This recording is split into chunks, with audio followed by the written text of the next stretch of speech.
We're hard launching the Hegelian e-girls. Okay. Do you think women are Hegel-coded? No, because they're more schizo. They're more schizo. Okay. No, Women are schizo. Men are autists. Guys, I don't want to correlate like Hegel with schizophrenia. Okay. Yeah. Hegel's more autist. If we had to pick. I don't know. Hegel's like the perfect. Hegel's both. He's a perfect Hegel's the dialect He's between an autism He's and an schizophrenia. anti-centrist. He's the Okay, Aristotelian Hegel is the golden mean. anti-centrist. Yes, Okay. Aristotelian golden mean. Okay, golden mean. So he's a centrist. I actually disagree with that. No. Which is interesting.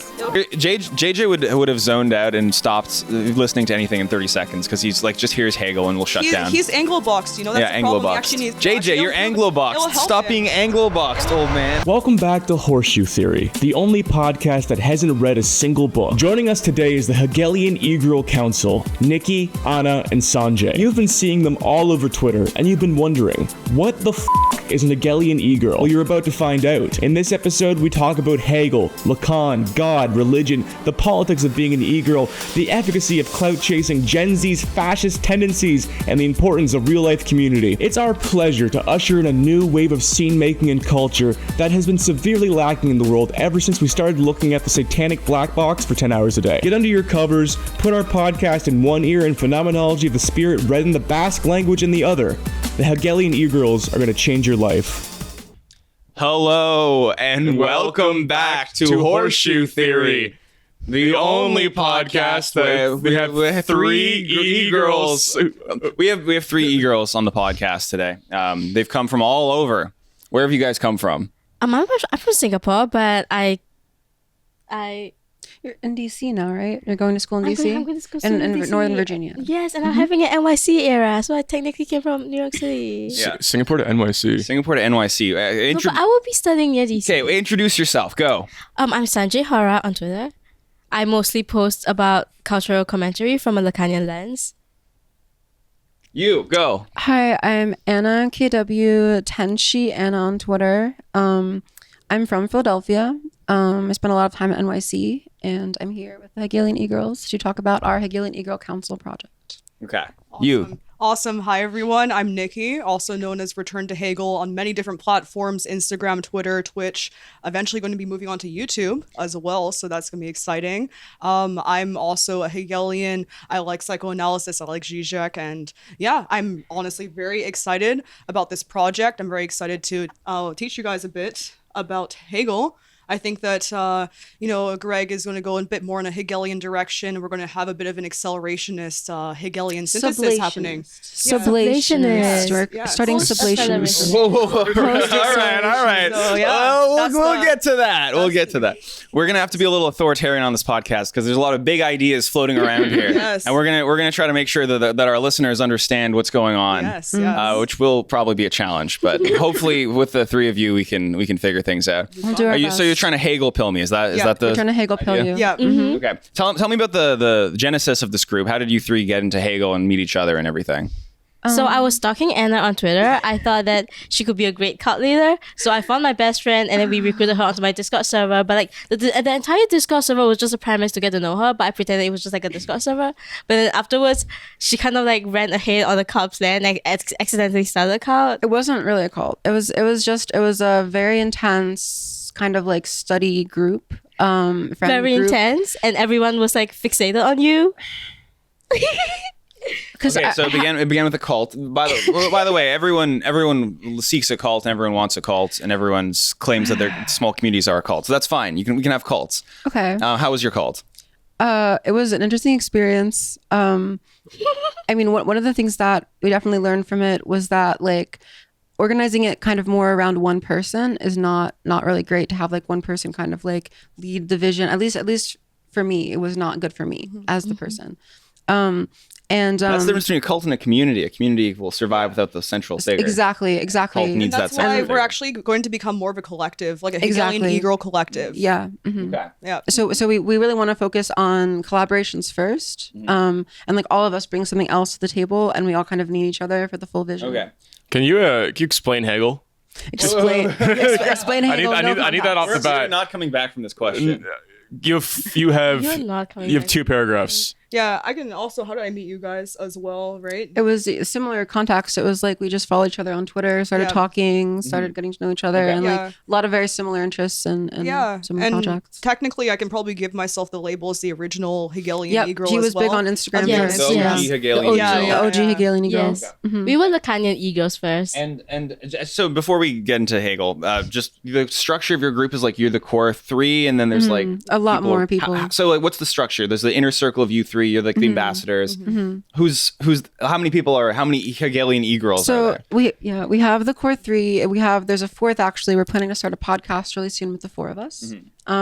There's also a group chat that has like 90 girls in it, about that much. And we just talk about Hegelian ego related topics. So there- and So there could be a Hegelian e-girl in your neighborhood, and you just don't know about you it. just don't know about it. Yeah, that is how these things work. Okay.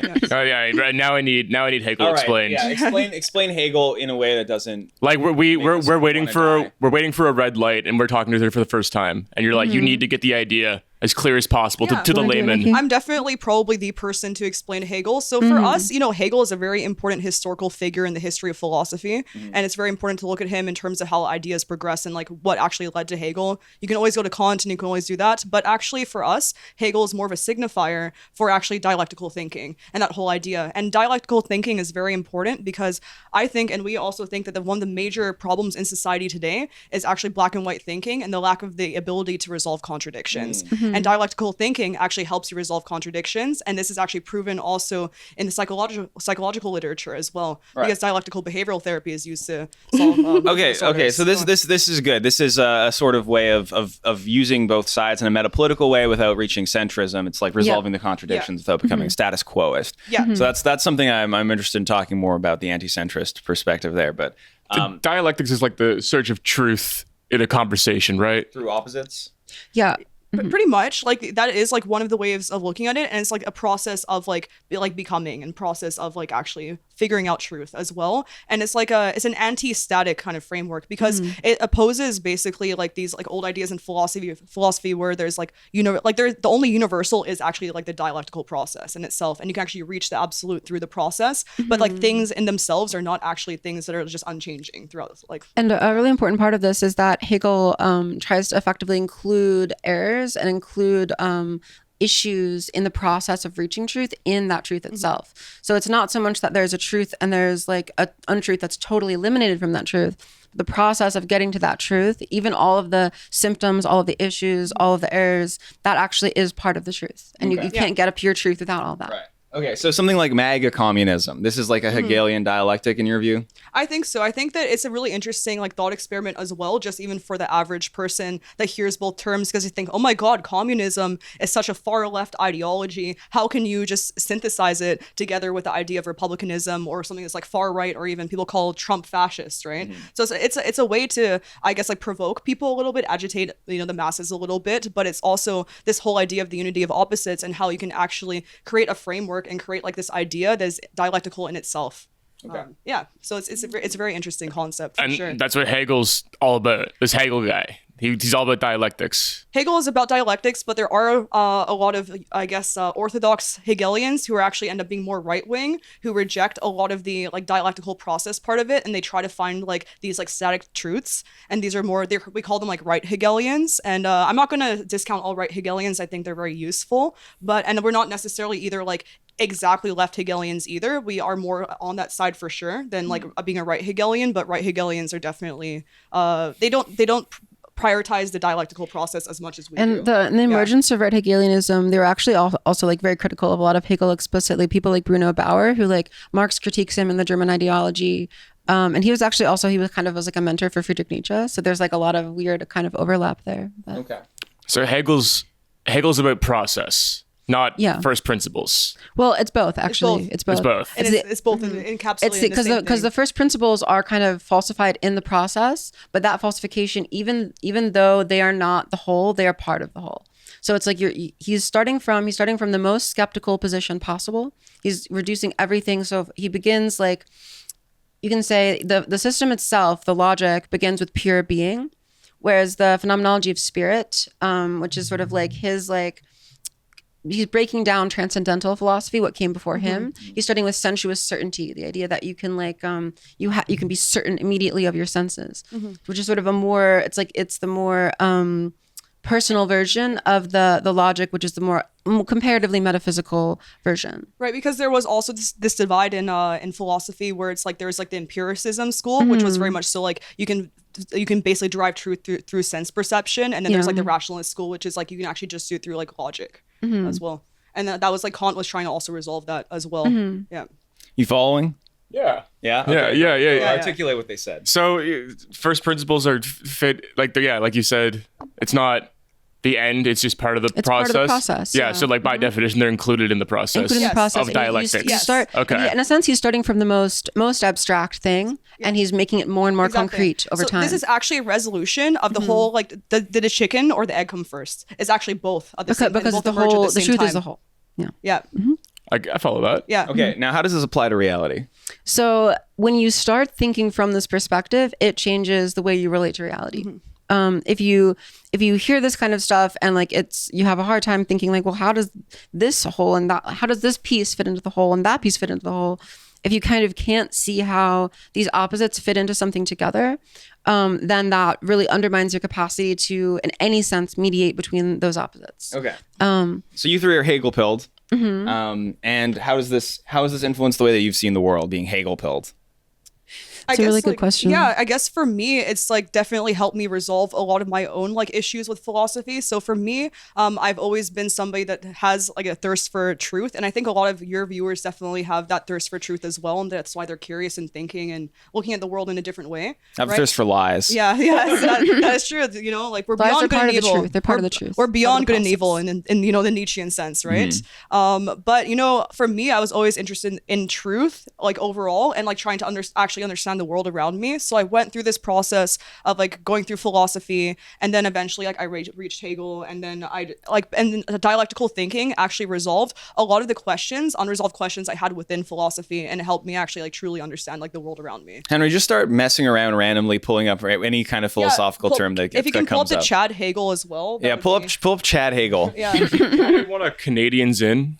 Canadians in. Yeah, anyone need a Canadians in? What sorts of stimulants are you guys on?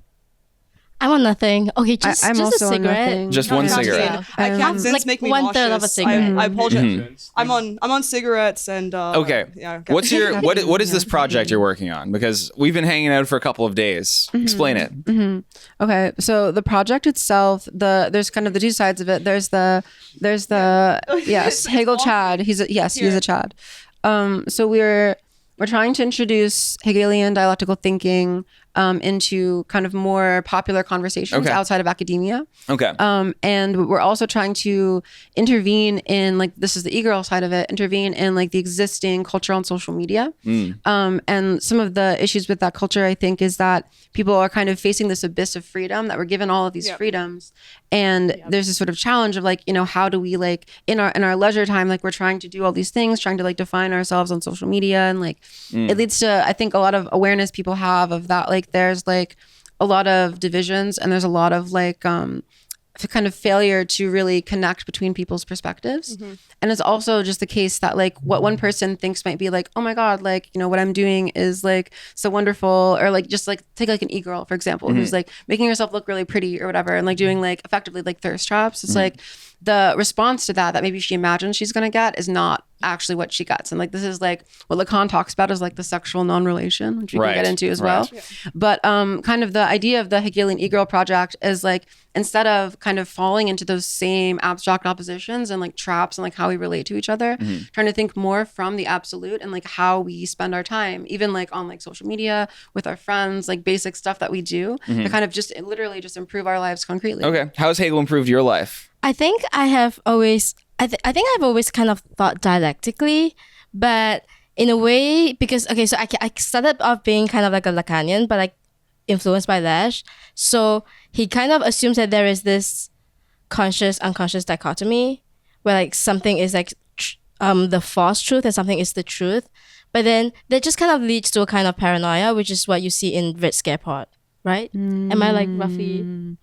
Paranoia that you see in Red Scare Pod. Can you elaborate on that? No. Not right now. So based. Okay, so But then Hegel just basically says that instead of something being the false truth and something being true, it's like both of them are true at once. They just exist in a dialectic. okay, now how is that specifically interfaced with stuff that you've seen? Give me an example. Okay, so the 5 philosophers that I see as like links between you guys is, stop me if I'm wrong or add, but like Hegel, Kant, Nietzsche, Lacan, and Zizek. Would you say those are the 5? Okay. I think that's pretty fair. There's a lot more, There's a lot more, but those are definitely mains. Okay. Okay. And do you have different sliding scales, each of you, how Hegelian versus Nietzschean versus Lacanian you are? Yes, definitely. I think for so. sure. Yes. Your own ocean test. Yeah. Yes. Oh my god. Wait. So is one of you like the most Lacanian? One of you is the most Hegelian? One of you is most. Who's the most Lacanian? Her, for Okay. sure. I thought it's you. Really? I think so. Yes, I'm a Laurelian. Okay, it's true. I'm it's a true. Laurelian. Maybe I am the most Lacanian. I don't know. How Lacanian are you, Nikki? Do you think? I'm quite Lacanian. Yeah. I really like to center Lacan, but I'm not. I think Lacan is really difficult to read actually, and like I read more Lacan through Zizek. So Maybe I am the most Lacanian. I have a lot of work to do with Lacan. What's this Lacan guy? What's this Lacan guy's deal? Jacques Lacan. One paragraph. Yeah. He's the most controversial psychoanalyst since Freud, they say. But no, he's really interesting. He fused Freudian psychoanalysis with a lot of other influences. He took influence from Alexandre Kojeev's reading of Hegel and like dialectics. He kind of combined Freudian psychoanalysis with Hegelian dialectics, critical perspective towards Hegel though, and also structural linguistics. Okay. And sort of brought together all of these different theoretical influences and created a new theoretical perspective on the unconscious. So what does all that mean? It means without the names, like just the ideas. Just the ideas. Okay, I'll do my best.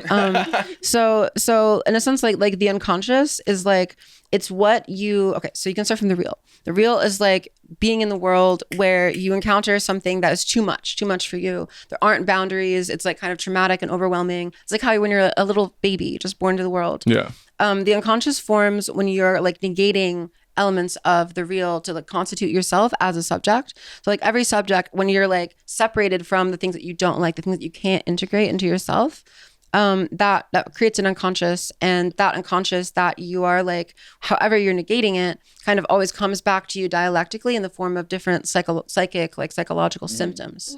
So psychoanalysis is to understand how those unconscious processes that you negate to be in the world Right, survive. you three are all psychoanalysts. We're all into psychoanalysis. As soon as we guys met, you started immediately you called Kokinaru pervert immediately. Yes. I just pecked him and I was right. And you called me an structural. autogynopedophile. No, we don't talk about this on the podcast.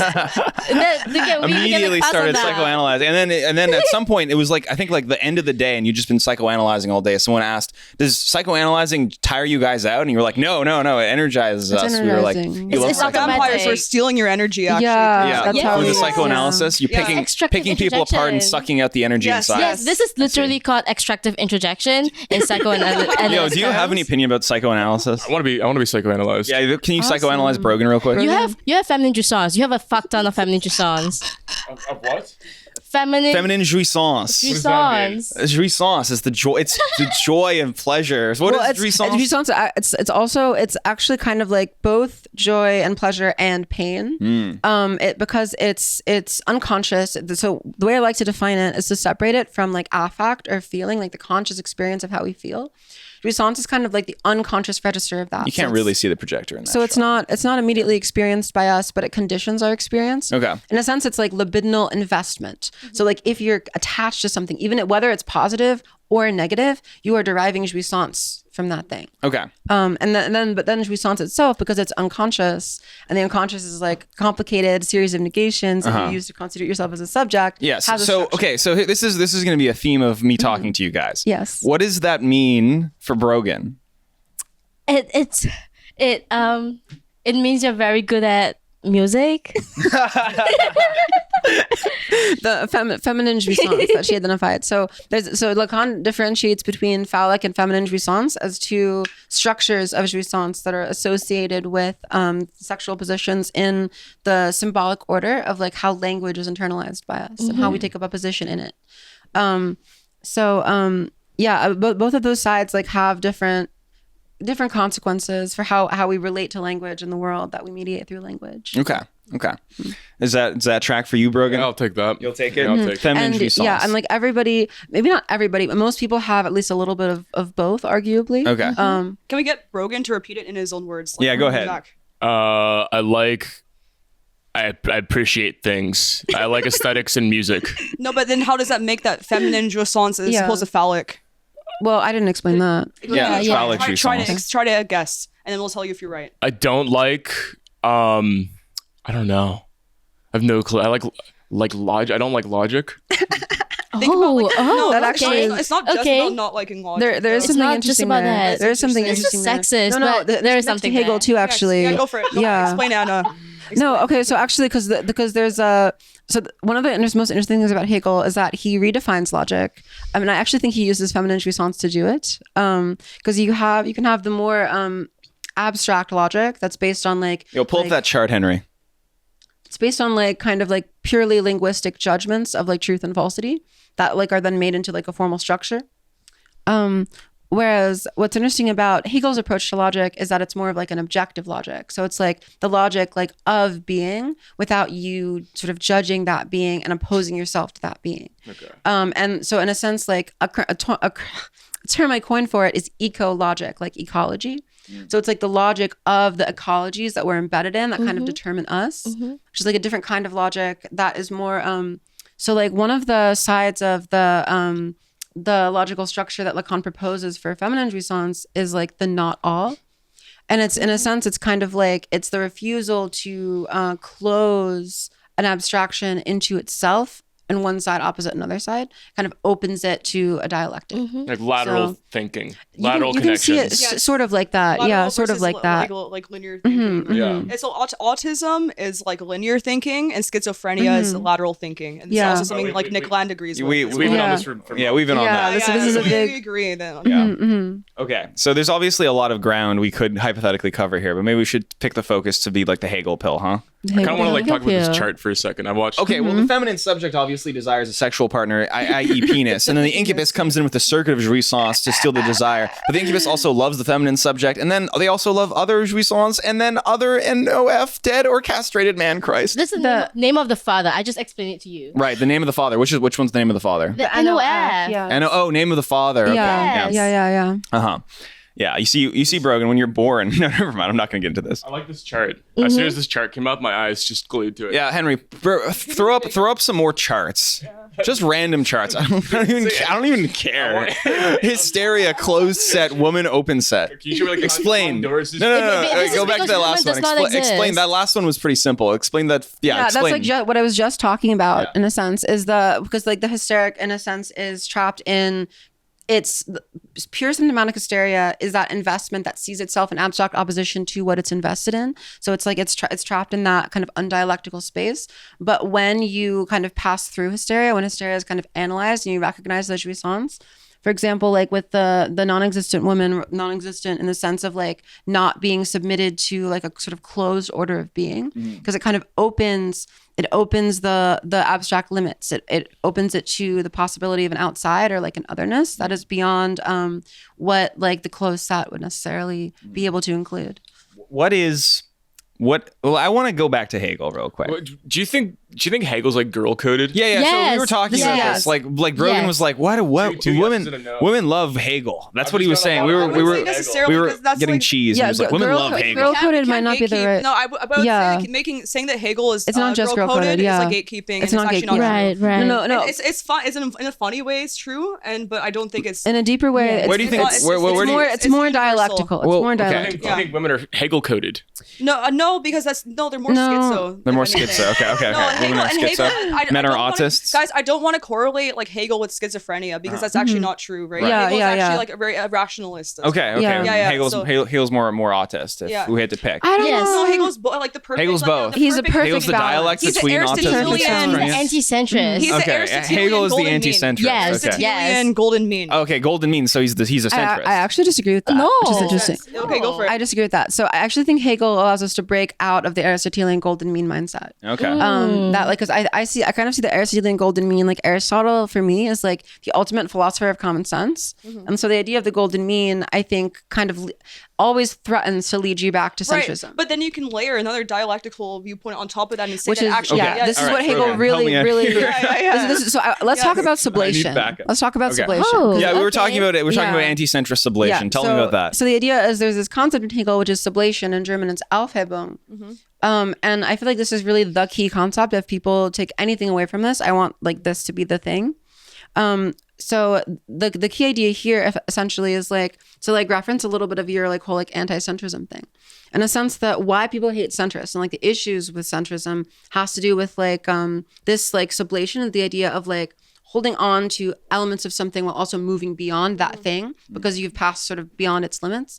The issue with centrism is that it's kind of refusing to allow that to happen. It's maintaining the status quo. It's sort of closing in on the existing Right, order, the like existing JJ wanting moment. Biden to stay in the race. That actually Nothing JJ changes. is Anglo-boxed. Anglo-boxed. Okay. Yeah, which is like Interesting. That means- He's Anglo-boxed, obviously. Anglo-boxed. Anglo-box. It's like kind of closed, like logical empiricist kind of Anglophone philosophical I thinking. see. Who said that word first? Yeah, where does Anglo? Is that a Euism? Actually, I think Hawes coined Anglo-boxed. Has. Okay. Yeah, Okay. yeah. Yeah. Yes. So sublation involves this process where, in a sense, you are articulating dialectically opposites, but you're not just collapsing them into the existing middle of those opposites. You're actually creating something new. Okay. And you're moving the process forward beyond the existing moment in which those opposites are opposed to each other. Okay, that makes a lot of sense to me, and I think that's kind of what subconsciously I like to do. Yes, yes, exactly. yeah. That's we said Exactly. that you're subconsciously or unconsciously already a Hegelian. Yep. And you don't need to Yes. actually use the language or of Hegel or even the signifier of Hegel to be a Hegelian. Okay. And that's actually that's why we're not Cunning word of cells. reason. We are not word cells. We are not telling you to go into books. We're not telling you to become like an academic. Thank God. It helps. I'm not No, going to it read helps. Hegel. It helps like in moderation, but if you read Hegel, you have to read a little bit of Hegel, touch grass, and then come back to Hegel Yep. and do that again and again. Yep. You cannot even understand Hegel just by like locking yourself in a room and just like doing it without context to the rest of the world around you, because it's very much so about Okay, I'm on putting board. The yourself. best advice that anyone's Yeah. That's Yes. that's a white pill. Yeah. Yeah, it's very much so not about like putting yourself in a room, but like actually like putting the like Yeah. Hegel's thoughts into context, into the current zeitgeist. Yes. Otherwise, you cannot be Hegelian by being removed from the world around you. Right. That's his whole point of his philosophy. You have to be actually in the world, engaging with the world. Another really good thing here is his critique of what he calls the beautiful soul. So the beautiful soul kind of character in the phenomenology of spirit is like this position where you're kind of denouncing all of the evil in the world without kind of recognizing that you are actually part of that world that you see as so evil. And so Hegel kind of advocates for moving beyond that standpoint and actually like first accepting the world before you do any kind of critique. Actually being in the world, accepting that like you're, in a sense, you are not only yourself, the judge of evil, but like the world itself has to kind of be engaged with Exactly. first. And this is a problem with a lot of leftists, especially people that are into critical theory, because they think that they can detach themselves from the world, have a morally superior standpoint, and just critique everything around them. But you actually have to like implant yourself into the world. And that's actually why Jordan Peterson is actually really interesting to actually bring up, because he's not wrong when he says that you have to, clean your room before you critique the world. You actually have to like implant yourself into reality to be able to understand reality. I do like Zizek's critique of Peterson here, though, where it's kind of like, it's not, instead of just cleaning your room before you engage with politics, you're kind of always doing both at the same time. Yeah. That like there is a dialectic kind of already when you're cleaning your room, like there are like broader scale political implications of like how you relate to order, and that's a symptomatic like unconscious process. Okay, while we have Zizek up, what do you take from Zizek's He's philosophy? beautiful. Yeah, beautiful man. very influential on us. Oh, wait, you're Slovenian, aren't you? I am Slovenian. Okay. Yeah. I've met Zizek in Ljubljana. He's a really awesome guy, actually. Does he just walk around, hang out there? He does. He's known for walking around and hanging out. There's this one cafe that he frequents very often, and he's quite friendly. He's awesome. I want to talk about Slovenia, but maybe later. Later, or if you have any, what questions do you have I about just our like small country? geography. Geography. There's mountains. There's like water access. That's awesome. That's awesome. Yes. I've heard it. There's no Americans there. I've heard a lot of Europeans go to Slovenia as like their secret vacation It is spot. a secret. Yeah, there's no Americans actually, but like the last time I was there last summer, there were some Americans, but it's mostly Australians. And there's really far. You would consider that like Australians wouldn't really come to Europe, but they do. And I think it's for the skiing, because Australians like skiing, and then they go to Slovenia for that. What is the so we were talking about the problem with politics is the black and white thinking. Yeah. So if people started thinking more with Hegelian pills, then they would transcend this black and white thinking, and then where would we go? What would we reach? So one thing that I've been talking about with a lot of people is that I think that like the old oppositions between left and right, we're entering into a phase where a lot of it is actually more like post-left versus post-right, and like people who are kind of on one side start incorporating elements of the other into their side. I like that. The political realignment has gone from left to right to post-left to post-right. Yes. And it's interesting to kind of see that process happen. I feel like it's sort of the beginnings of like kind of trying to sublate like the existing legacy of like the whole kind of left-right opposition, how it was conceived, for example, during the French Revolution. I think we need to kind of reevaluate that legacy. I definitely do think it's always kind of risky to do this kind of thing, that there is always this threat of like, oh, like I'm trying to be perfectly in the middle, and like not just centrism, but also like fascism has been and can be associated with that kind of like obsession with the third way. And I do think it's important to clarify that like we're also very resolutely trying to not do that. We're trying to articulate. So the e-girls are not fascist. We're not fascist. We're not putting that out fascist. there. Yes. Just saying. Yes. But I know a little bit. Well, that's the right question. According to Adorno, jazz is fascist. So depending on what perspective, maybe everyone is fascist. yeah, actually, this is a really good thing. So, like, what is fascism? Position, not third way. That's a center one. Yeah, third position, third way. They're Third different kinds. positionists Yeah, are that's what I'm bringing up. Are you here. guys fourth positionists? No, fourth positionists are like Duginists. Dugan. We're not exactly like Yeah. we actually appreciate Dugan, and we read Some of his read philosophical Dugan, but contributions. we're not one-to-one like Duginists. as well. Our good friend Dylan, Haven't Interface on Twitter, wonderful guy, has developed this term fourth dimensional thinking, which kind of applies. It's beyond. So like Dugan has like his like fourth political theory, but another example of fourth dimensional thinking would be like the Marxist philosopher Kojin Karatani, who talks about there are like four modes of exchange, and like the fourth one would be kind of the ultimate sublation of capitalism, not necessarily in any kind of like conservative or traditionalist way. Like he frames it as like a mixture of like communism, anarchism, like stuff like that, like the idea of like an emancipatory horizon. It's kind of like the fourth dimensional thinking. Okay. What are some examples of black and white thinking in politics today that are bad? Like Democrats versus Republicans. Right. I think we can all agree great on that. example. Great example. Especially right now, with everything happening in the States, is actually and the reason why we think dialectical thinking is so important right now, currently in the culture right now and politics, is because the polarization in politics, especially in the States, is because of black and white thinking. It's because people don't think dialectically. It's because everyone's Anglo-boxed in the West. And everyone's Anglo-boxed. Everyone's Anglo-boxed. And another aspect of this is this tendency to have this perspective on politics that you just wish you have a utopia in your head, and you wish everyone who doesn't agree with that utopia would just go away. Yeah, and actually Marx specifically is against utopian thinking. Yes, against utopian this, socialism. And actually you can make an argument that America is already socialist in a utopian sense. Because they already, like, everyone kind of has this like projected like ideal, and they just project it onto everyone else, but it's not actually engaging with material reality. That people, because I mean the whole argument about like there is a sense in which like the kind of Protestant Christianity that formed the foundations of American culture has this almost like imminently like socialist oriented perspective. I think we see some of that with like the way that kind of like what people call wokeness has kind of risen in academia, that there is like this movement towards the left that's happened that is really sociologically very interesting. But I think it is true that it's trapped in a utopian mindset and a very beautiful soul mindset of like anyone who has power, who dominates us or whatever, is inherently kind of like ultimately morally evil in a way that we are not. And if we had power, we would be able to handle it perfectly and not be evil at all. It's an incredibly naive perspective. And that's actually really interesting because like even people, a lot of Marxists don't like Ayn Rand and people like that, but actually they do make some interesting critiques as well. All the Marxists we've talked to like are Ayn Rand just from like a this is my enemy perspective. Interesting. So what is like if everyone picked up Hegel and read Hegel, what would happen? Would the world be solved?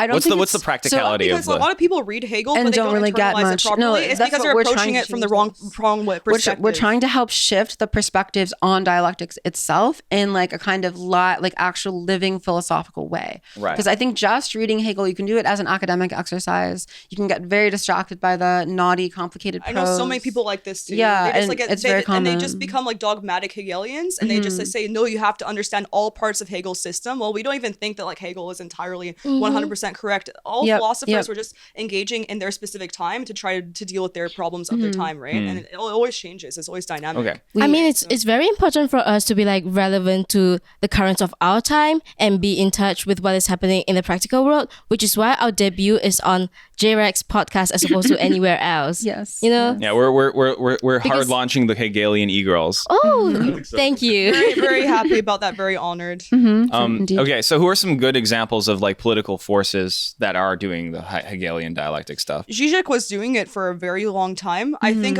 recently he's gone in a bit older and a bit more like the black pilled, a bit more depressed. Yes, for sure. And we can go into that, but like, Hopelessness, but you know, he's seen the hopelessness that comes out of it. He doesn't really believe in politics anymore. It's a lot of us actually get to that point too. And but Zizek was a really good example for a very long time. Somebody that was very inspirational to many of us in this community and also beyond. You know, so this is why you have to really build community. And like you can't, this is what we were saying before about like the cult is that like with Zizek, I think there's a similar problem that it's like he is kind of this big philosophical luminary, but like the question is like, is there really like a community of thought around him? Like you can talk about there's a collective materialism dialectic or whatever it is that published the Crisis and Critique journal. He does have some proteges. He has a little community around him. There's actually a really interesting group that was associated with some of those people, some of the editors of that journal that I actually worked with for a while, called the Subset of Theoretical Practice, who I think are taking into account a lot of this stuff. I do have some issues with like, though I think they're very brilliant. But they see dialectics as kind of like a subset of what they call a disciplinary framework, which is more kind of mathematically oriented. Which like you could make claims like, oh, is that a little bit more Anglo-Box? And to some extent you can say, no, it's like a dialectical mediation with the Anglo-Box or something to that. yeah, But we're not against logic. we're not against it. Yeah. And in a sense, we're just trying to make logic better at what it does. Okay. So the big thing that we're trying to do with the Hegelian Eagle Council is to try to build a community around philosophical ideas that are kind of lived more concretely and not just in this place where like there's some genius who sees the truth other people don't see and just gets depressed that he can't communicate it. Right. Okay. Yeah. I think the world's more or less dialectic than it was like 5 years ago. Yeah, are we I think getting more or less the world always gets more dialectical. I think so too, and that's why it's also compatible with an accelerationist standpoint as well. And I think also with the information age and with the internet, we're actually more so confronted with opposing perspectives. So we actually have to be more dialectical to even like very resolve much it. so, very And the much so. reason why people actually become so depressed and so black-pilled, especially now with Gen Z, is because of the overwhelm of information and the inability to resolve these contradictions dialectically. Okay. Yeah. And something else I'd like to add to that, to like loop back around to like why e-girl, is that like I think that like there's a kind of like cultural nihilism that comes out of like the kind of communities around like e-girls or whatever, that I kind of want to confront that and sort of point out like a lot of people in those sorts of social media circles, I think there is this kind of like craving for the absolute and craving for like some kind of like meta perspective or broader perspective on like what are we living for, what is the meaning of all of this, like am I just like there to get likes or am I there to like sublate? Okay. Like, that's kind of what we're for. How do you define e-girl? That's a pretty nebulous term. No, that's a really great question. I mean, it is kind of like you can kind of like play with the nebulosity of the term, but it's associated with a certain kind of like culture of like girls on the internet who are focused on like appearance and focused on kind of like connecting with audiences in this almost like parasocial kind of way. And I think also like I did just kind of like finish drafting. I'm still working on a paper for actually the journal that this was published in, SHUM, Slovenian journal. Shout out. Yeah, shout out Max Valencic. I'll be finding you guys. I'm Slovenian. No, they're great, and they're accelerationists too. But so yeah, a lot of the argument that I'm making is that the e-girl condition is kind of the condition of post-feminism. That it's both something that wouldn't be possible without feminism, but also is not really possible purely within the perspective of feminism. That it's kind of like what feminism has done and kind of liberating women from prior sort of more restrictively patriarchal conditions has allowed like the e-girl culture to flourish. But the e-girl culture itself is sort of more oriented towards the male gaze. It's kind of like it's kind of re-articulating itself instead of just being about liberation of women and sort of women's own perspective. It's mediating back with the men and trying to see what ends up happening there. But you can even arguably say that like women, like from a Lacanian and specifically psychoanalytic perspective, that women have always been mediated by the What is happening? I just lost the signal. Are we? Can we still talk? Yeah. Sorry. Don't ignore this. All right. So you can also make an argument that, like, from a psychoanalytic perspective, that women are always hysteric in condition, and they're always therefore wanting to, and their whole experience is mediated by Look up the male hysterical gaze, woman. right?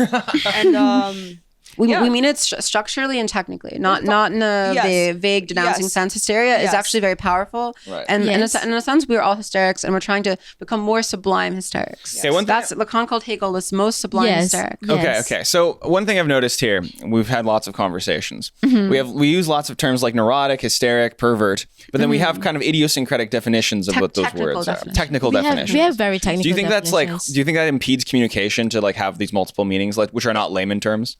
It can impede it, but it can also make it deeper. I see, I think it's something like that I like to play with.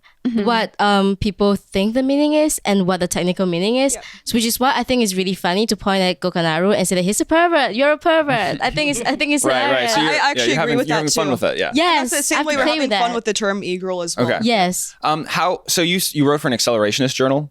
Yeah. In what way were they accelerationist? Because we're accelerationists. Yeah, here. no, well, it's more. I'm not sure I'd say the journal itself is. It's just the editor that I communicate with. Okay. Is really interested in like Nick Land, post CCRU, like that kind of stuff. And like their kind of mentality is very inspired by that. I mean, I think all of us here also are interested in like accelerationism and like the kind of like aftermath of like what happened philosophically with accelerationism. The CCRU are really interesting as kind of a philosophical community that brought these very abstract ideas kind of more down into like cultural issues and like the kind of stuff that became incredibly influential totally outside of academia. Okay. It's kind of inspirational. And I do want to coin the term Hegel/ACC because I think that it's very much so Hegel-esque. that very much so Hegel-esque. defines our project, Hegel-esque. So that's Okay, I like that. Yeah. That's good branding. Yeah. We are the CCCRU. That's our internal name. Yeah. So we're interested in that. But like, so how does accelerationism play out right now? Like, how do you see accelerationism? You tweeted accelerationism is a symptom of male BPD, right? I did. Pull yes. that up. Look up accelerationism is a God. symptom of male BPD. I want you to explain that. So this is drawing on J.P. LeBrun's interpretation of the borderline structure as perversion. As basically they're saying that the borderline psychoanalytic structure is a kind of perversion, but rather It's than a feminine perversion, right? it's not a motherly feminine perversion. It's perversion based on the mother. Motherly Pere perversion. version versus Mary version. yeah, mère versus père, French So- terms for mother and father.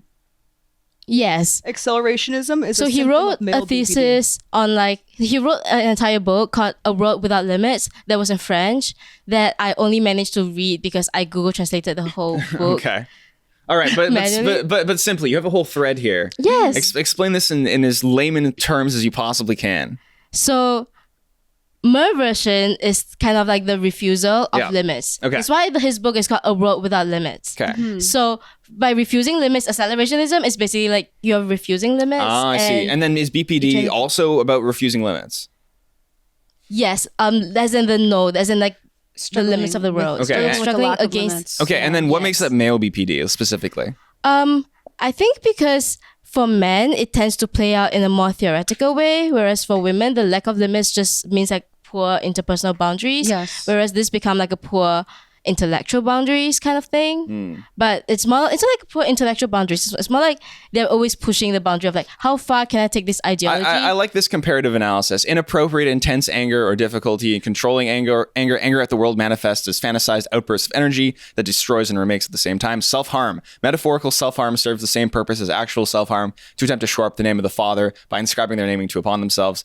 Paranoid ideation, chronic feeling of emptiness. So it sounds like here accelerationism is not good. So over here I was trying to like be funny and like get clout. So I'm sorry, was I not supposed to say that? But anyways, so I wasn't really like actually referring back to my real inspiration, which was based off J.P. LeBrun. This was just like I was just reading off the DSM and like just vibe matching. But I think I was like kind of true. Yeah. This is like my friend quote tweeted has like left a reply, quote tweeted a reply, and then I just like Why do you guys why Twitter seems to be your primary medium? Is that correct? Yes. Or are you more Twitch? I would say I've transitioned over to Twitter because I really like the platform, but I'm actually way bigger on Instagram. I have a very big meme page, Hegelian, Jreg meme page, Return to Hegel. That's actually how I know Nuria. Nuria. She was on this podcast at one point, but it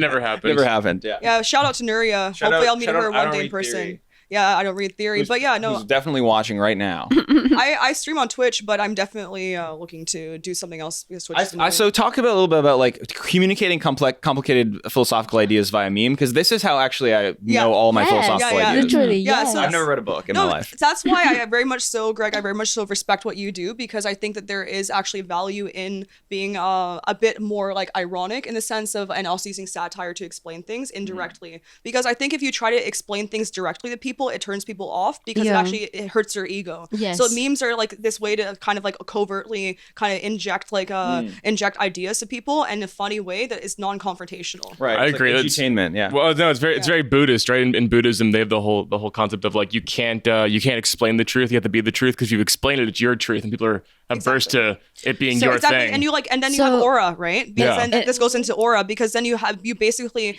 create and encapsulate this energy into yourself, and then people actually want to follow that energy as well. In a sense, what Hegel is doing, he's explaining the truth and also showing while explaining the truth that explaining the truth is also being the truth, and how explaining the truth is also being the truth. I'm gonna log into the Instagram so you can look at these memes. Yeah, please, and I can explain them. I was gonna say that like why I really like Jreg and like his entire YouTube platform is that he's really good at communicating and educating people about different extremist ideologies by satirizing them without reading any of their works while staying faithful to their philosophical commitments, which is why the actual extremists fuck with him. Like a lot of people I know who are actual extremists genuinely like his satire of them. He's very good at mediation. Yes, mediation is also a very key term for Hegel. This is where he's very much an unconscious Hegelian. All right. I'll glaze Greg. And I think I'll glaze Greg every day of the week. It's like I think it's really important to be able to like play with ideas while remaining loyal to the original commitments. But like that's actually really difficult to do that, which is like why I have so many followers on Twitter. Okay, it's not that much, but like it is like you've grown quickly. I grew quite fast. You guys like clout unapologetically. Yeah, I think it's important to be unapologetic about it because people who are kind of too like hiding behind a mask about I'm just doing my thing. I don't really care. Yeah, I hate that. Like me. It's lies. No, because power is important, and everyone actually wants power, and this is why anarchists are unconsciously fascist as well. Yeah, this is our hot take. controversial take that we discussed this on Gokanar's stream earlier. I've been thinking about this a lot recently. With I've been wanting to talk about this in a video with like Gen Z being the most like social Darwinist generation, where like all of the Gen Z slang revolves around like aura, Riz, folding. It's all about like power. It's all about accepting like status is the ultimate taboo and has been the ultimate taboo up until recently, where it's like it's so obvious that power is all that matters. You can't ignore it anymore. Exactly. Everyone before was coping because a lot of people, because basically Gen Z is also the most like critical of liberalism as well, and most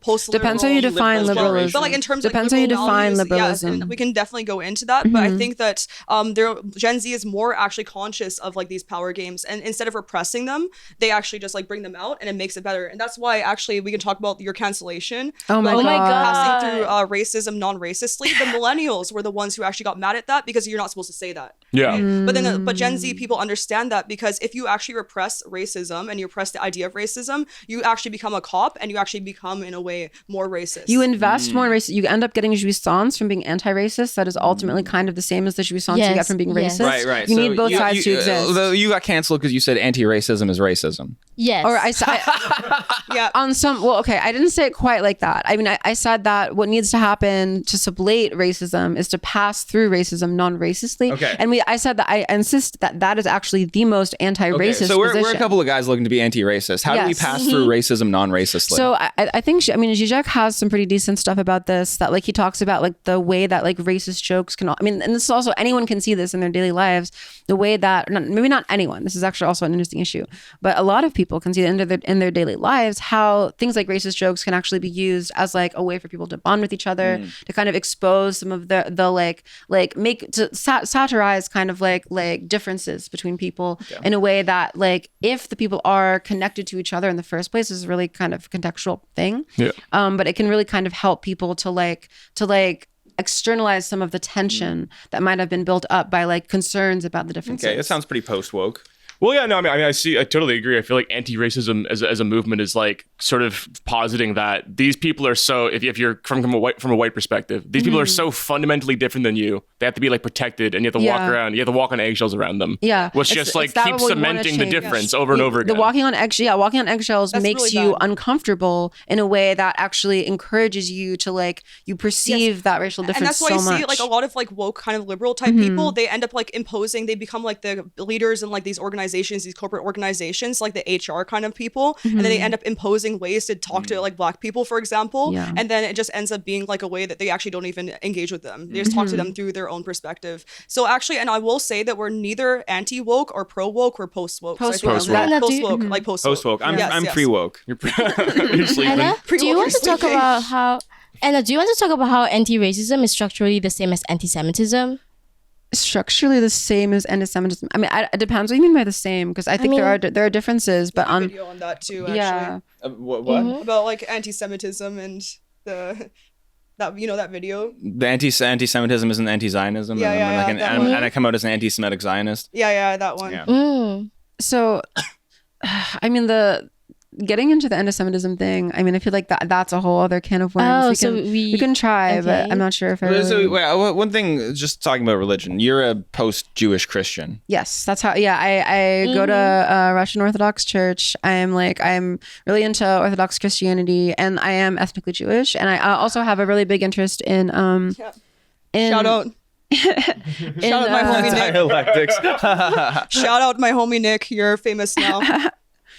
I have a really big interest in Jewish mysticism and the tradition of Kabbalah, and also Christian Kabbalah, and kind of bringing a lot of the insights of the Jewish mystical tradition into Christian theology as well. Okay.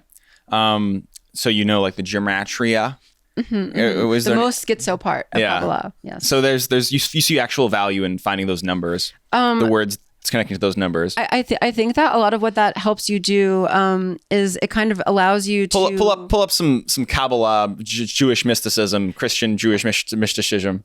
Mysticism. No, I mean, a lot of what this really does, it allows you to get to know your own unconscious better. I think it's like sort of like a know thyself kind of thing. Right. Where it's like the danger to some extent is to get into this stuff and then to start to see it as like the only fundamental reality and not be able to kind of like critique it from other people's perspectives. During COVID you had like a psychotic break and started getting to Jewish mysticism or something? Yeah, that happened. It can easily make you psychotic. What did you learn? What did you get out of that? Nothing. You need to look. I don't know. But religion matters. Religion matters. Yeah, okay. no, that is exactly. What do you guys all agree with that roughly? Like religion matters. Yeah. I think like there is like definitely. I grew up Catholic. Like my parents are not like the most extreme Catholics ever, but I went to catechism for like 7 years, I believe, and then I also went to Catholic high school, and I went through confirmation, I went through that, and I do have like critiques of like I guess structured traditional type of ways of going about things, but I also think through structure and through ritual through that is also a way to get to it. So it's neither. Yes. I don't like disavow it. I just I have a perspective that encapsulates both. Okay. I think this is really important. Yeah, like you need ideals. You need something beyond yourself, Yes, right? I guess that's kind of what dialectics is a little bit, and this right? is actually Yep. you need the like figurative like father like in society actually to point towards like and that's like with the dissolution of patriarchy, and actually Lacan talks a lot about this. Even like Daniel Tutt talks actually a lot about this as Shout well. out Daniel Tutt. So shout out to Daniel Tutt. If basically with like post like patriarchal society, we no longer have like a father figure, like a name of the father actually to point towards us like our authority to tell us no, because the role of the father historically has always been the person to tell you no, not the person really to tell you yes. So now it's society. The reason why like postmodernism went really crazy is because there's nobody to tell you no. So like then you can just affirm anything and do anything you want. This is going back to the whole kind of world without limits. Like I call it in the paper I wrote for Shum, the e-girl apocalypse. And I mean an apocalypse in kind of the literal sense of revealing, because now they're without limits, you kind of have to take more into account. So you're faced with like basically seeing like you have all this information overload, right? In a sense, that's a kind of apocalypse because it's like revealing as much as possible to you, and you don't have the limits that you can't go past. And so then the question becomes like, how do you deal with this kind of like apocalyptic overdose of information? Look up e-girl apocalypse. Yeah, I haven't. The paper hasn't been released yet, but it will be soon. Just follow me on Twitter, and you can. So find we're talking it. about this apocalyptic, fucking like overdose of information. Yes. It's like a there was a word for this that the scholar Alison Couder uses. I'm not sure if I can remember, but I think it might just be information explosion, actually. Yeah, and that's what I was talking about earlier with like the information age, and people are confused because they don't know actually how to pass through all this like overwhelm of information. Yeah. And since people don't know how to resolve contradiction and like basically opposing information. They just become really overwhelmed and they paranoid just, like, often. Very paranoid. A lot of people, this leads to people locking themselves in their rooms and just like being like, really anxious and basically. And we see the kind of Hegelian approach, dialectical approach to the absolute, and kind of reconnecting with something like the absolute as a way to get through this kind of overload in a way that brings people kind of out of their more pathological relations to it. Yeah, I think you have some theories on this because we like this is now applying this philosophy to like Gen Z culture, the internet right now. Yeah, and that's what we really care about. Yeah. Too. Okay, so this is important. When we are faced with this overwhelm of information, there's like what one thing that could come out of this is like some sort of like shut yourself away. Yeah. It's kind of like nihilistic and antisocial. And then you lock yourself in your goon cave. And lock yourself in Plato's goon cave. Yeah, exactly. And then but like maybe another one is you become firmly rigidly ideological in some way. Yes. And that's actually that's actually where religion goes wrong too. Yeah. Okay. Are those the two main possibilities from being faced with this current state? I would say that's like a good overview of it. There could be other ones too, Yeah, but I would say those are, you either like kind of like try to detach yourself and then you go kind of schizo. I think there's also people that do like go schizo because they think that they're going to like find truth like in that as well. They push themselves in that direction. A lot of people like use psychedelics to kind of do that, and it actually doesn't really lead to anything as well because they can't connect it to what's outside of it. Right. Basically. Yeah. Okay. And I mean, I think both of those things you're talking about are kind of connected to Hegel's critique of the beautiful soul, because it's like both this idea of like even the term beautiful soul, which is actually it was an ideal that was developed by like Friedrich Schiller. It's like, I'm not going to go into that, but the idea of like making yourself like sort of always improving yourself to be this kind of ideal that is totally abstracted from the rest of the world, and the rest of the world appears evil to you in that process because you're only focusing on yourself. In a sense, it's a kind of critique of individualism and like a culture of individualism that can't imagine that the individual is like part of a whole that's bigger than them. And so I think Hegel's really helpful for kind of moving beyond that kind of perspective and kind of helping people to like sublate that like self-improvement into a more kind of community improvement as well. No, I think, trying to find the whole goal of trying to find yourself and your whole life is spent trying to find yourself is like a ridiculous concept that just makes no sense. I mean, see, I have respect for it. I think it's important, but I think the end of, you have to pass through it. You have to allow yourself to try to find yourself, to really understand the limits of it. Well, I mean, like in an idiosyncratic sense, like because you find yourself through your relationship to others and your value to others. That. Yeah. If you just go in yourself, you'll hit a void. Yeah. And then, but when you connect to other people and you're like in the actual world in which you live, then you can progress. Because Hegel is actually all about like relational, like things too. It's not just about yourself. It's all about you in relation to like others. Yeah. And that's why it's all through like recognition. You actually have to see yourself and your self-consciousness in the other as well. Yeah. Right? You can't just be like this pass through that isolated process. person. And Heidegger is a bit like different on this. I still like really highly respect Heidegger, but Heidegger would be more so that like, no, like being like Dasein is like here right now. Like you don't actually necessarily have to go anywhere to find yourself. You just have to realize that like being is like here right now. And it's kind of almost Buddhist in a sense. But I think that you can actually have both. You can like be in the present and you can like kind of like understand that while also still being on a constant journey to like evolve. This actually connects to a lot of my issues with existentialism. I have a critique of Heidegger that might be relevant here, which is the way he opposes the kind of like authentic position with like what he calls the they.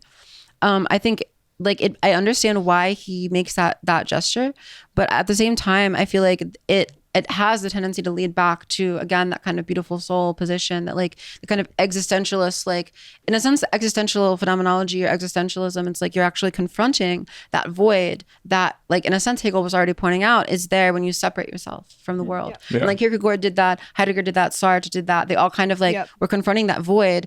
But like, where does that void ultimately lead? It leads right back to what Hegel was talking about, which is the problem of sociality and the problem of like ethical life, Sittlichkeit. Like that's what we ultimately want to come back around to, like addressing social problems. Okay. Yeah.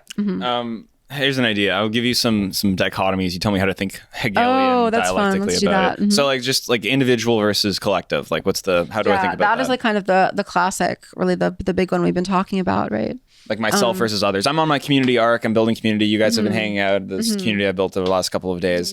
But there's also this idea of like, well, I just have to like be late to this party so I can be alone with myself and do my own thing. So like, how do I think about that? Yeah, actually, someone I really like here, another really big influence on me in particular, is Simone Weil, Weil, and she has a great discourse on this in her book, The Need for Roots, where she talks about how every society, for it to actually Weil. Yeah, W. No, not with a V.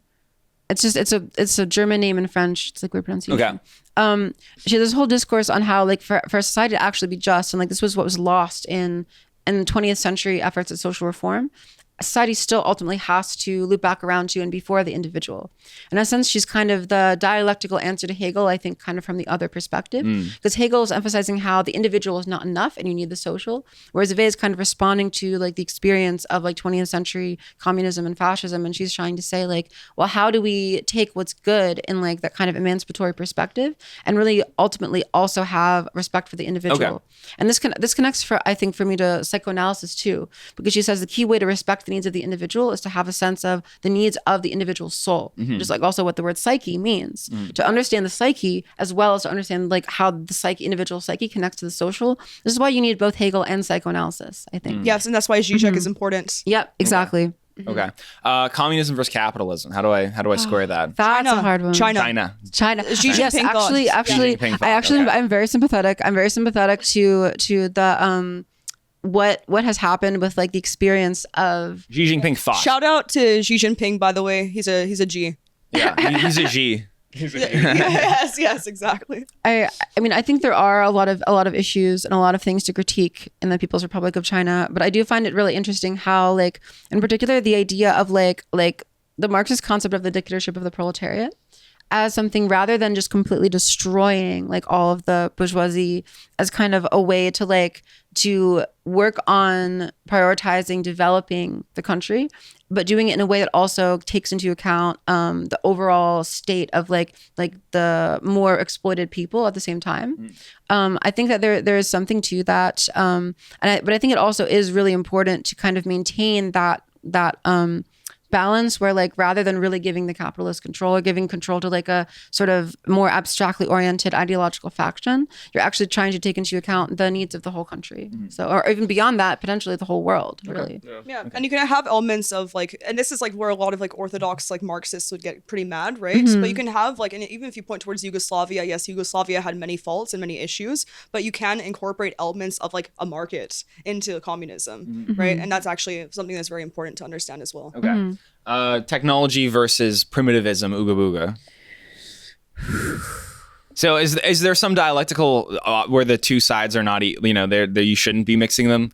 Are we just pro like technology? What's the deal? Solar punk. Solar punk. That's a good fusion. Yeah, I mean, I do think it's really important to avoid like a really the kind of romantic critique of technology, because it matters how it matters how you use it, how like not what it is, but how you use are also it. like a bit like too much too, I would say. Right. Okay. Yeah, because like this is why religion or like some kind of absolute is so important, because you can have the same like tool, same like material tool, but if you have like a different like absolute horizon and how you approach that tool, that actually fundamentally changes how it's being used. So in a sense, I think like while like those like technology is great for addressing kind of these immediate empirical problems that people have in their lives, if you sort of do that in this purely instrumental sense and you're just solving these like regional problems, you're not looking at the whole, you're not looking at the problem of the absolute or like actually what is ethical ultimately that you're doing with the technology, you can still use all of that technology, but you can use it in a different way that actually is better for people. Yeah. Okay.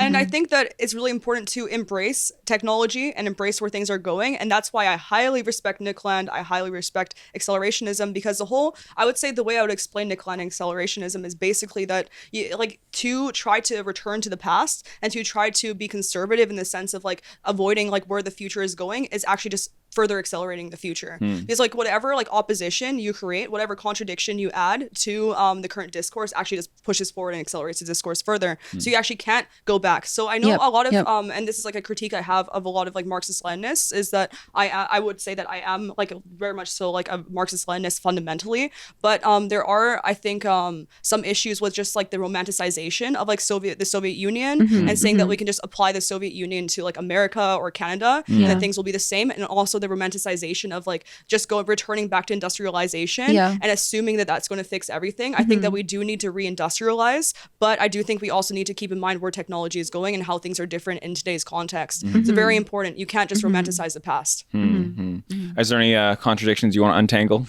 Not really. No.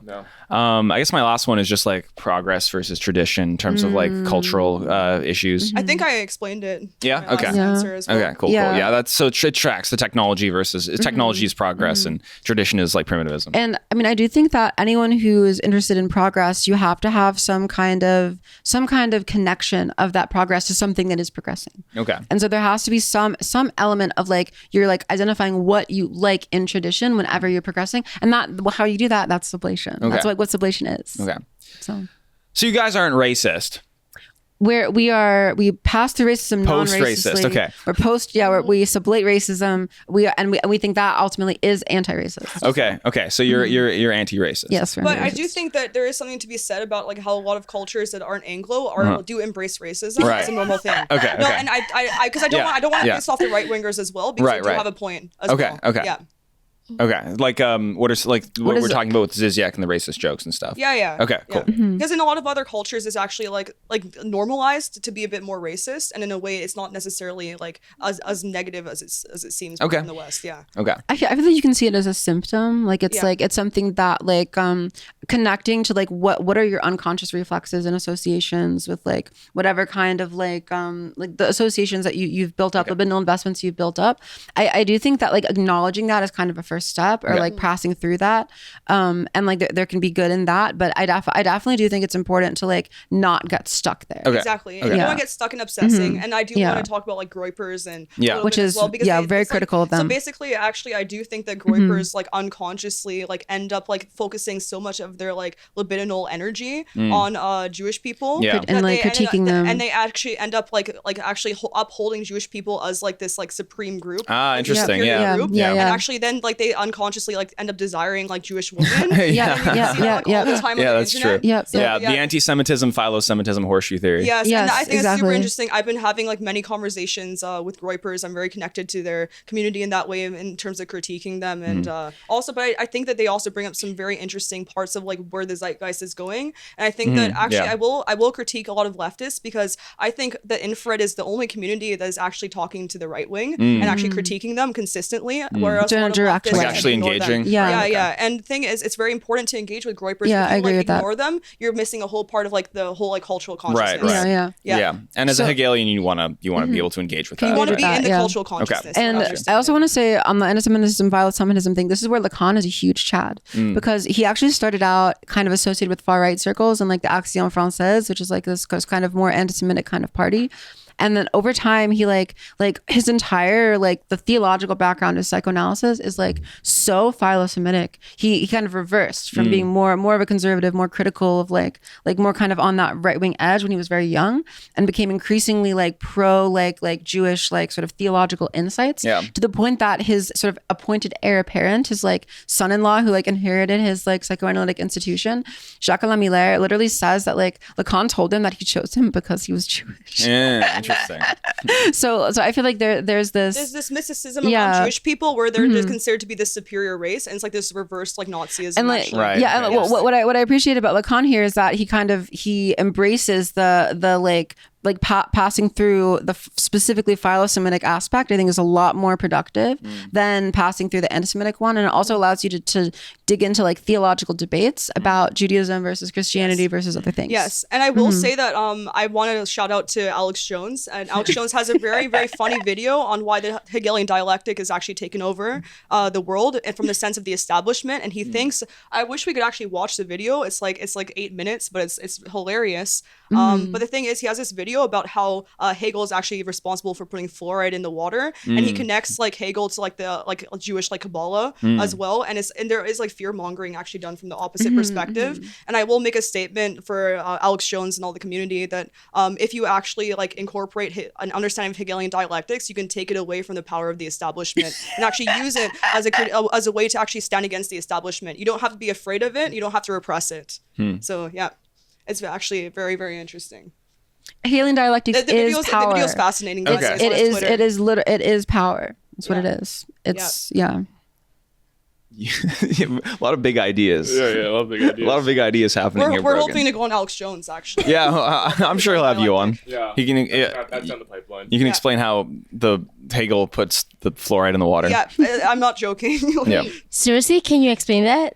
yeah. There's a video. There's a whole video. how Hegel puts fluoride in the water. So because of thesis, antithesis, synthesis. So that's ficta. It's ficta. That's ficta. Literally in the video they say that okay, so George Bush is the thesis, and 9/11 like there was is like this like George Bush to 9/11, that's the antithesis, and then our confusion is the synthesis, and the Hegelian dialectic is used to confuse the masses by the establishment, by the deep state. So the deep state actually weaponizes the Hegelian dialectics, and what that means is they put fluoride in our water to poison us. To poison us. Alex, we love you, but Hegel is not your enemy. Calcify our glands and to calcify our Whoa. arteries, and it's because of Hegel. Yes, and this was one of my viral tweets that Hegel is putting fluoride in our water. Are we being controlled by a Hegelian Kabbalah? Alex, we love you, but Hegel is not your enemy. It's not our enemy. You've had Jackson on to explain the Trotskyism to neoliberal and actually neoconservative pipeline. Let me open your mind about why dialectics is not our enemy. And then that's actually a really crazy video, honestly.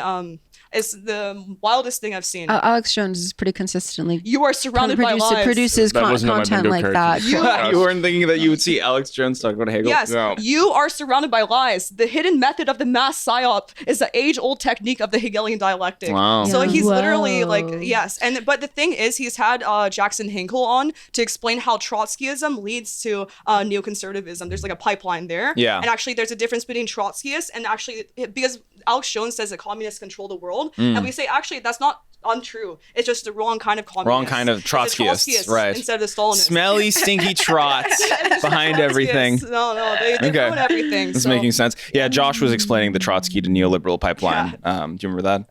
No. Yeah, you just kind of zoned out for that one too. See, eh? it's No, I've become schizophrenic in these fucking basically the reason podcasts sometimes. I can explain it. It's because Trotskyists always like they end up engaging with like the establishment, so they become DSA type people, and actually they actually support the Democratic Party a lot of times, and then they just end up becoming a part of the establishment eventually. So they start out as like this critique of like the establishment, and they eventually become the establishment itself as they grow. Yeah, and but get older. because their entire politics are based on critiquing where they came Right. from. Yeah. So Okay. Hey, I want to move the conversation to Gen Z. Yeah. Where are we all Gen Z here? I'm Gen Z. Gen Z? I'm kind of Very Gen Z. I'm a zillennial. You're a So Gen well, Z, yeah. millennial cusp. I'm Kind a of. Gen Z, but I'm born in 2000. 2000. Yeah, I think we're all Gen Z-ish. Okay, so you talk a lot about Gen Z. You have a lot of like posits about Gen Z.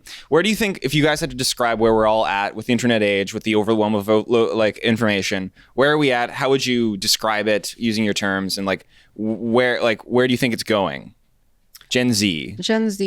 Well, so this is like kind of what I try to talk about with the e-girl apocalypse. Yeah. It's not just about e-girls, but like there really is like there's an information explosion, and people are struggling to keep themselves together navigating that explosion, and also knowing what authorities to trust, knowing how much to trust yourself, knowing how much to like what does it mean to like kind of become a subject today in this like super like wired like internet culture where any information is just right there, and you don't have those prohibitions that you used to have. Yeah, it's just a world without limits. World without limits. I think the entirety of the Gen Z generation is becoming more and more borderline. I think the internet is becoming more borderline. Yes. I think like BPD. I think Yes. everyone is BPD these days. Everyone in Gen Z gets a little bit of BPD boundary just because issues everywhere. Yeah, yes, everywhere. because of the information explosion, and there's like you can't really just like decide on a single way of looking at the world anymore. There is no have to no of the mediate. father, because when you just go online, there is like if someone tells you no, there's someone else telling you yes. Yes. So there is no name of the father. So we are all BPD Yeah, it's now. impossible to believe anything because as soon as you have a perspective, Yeah, there's yeah. 1,000 other perspectives attacking you from every other different angle that could Right. possibly You have tear to it be apart. able to actually situate yourself in the dialogue itself, so you can actually like And- view everything at once. This is where Hegel is really important, because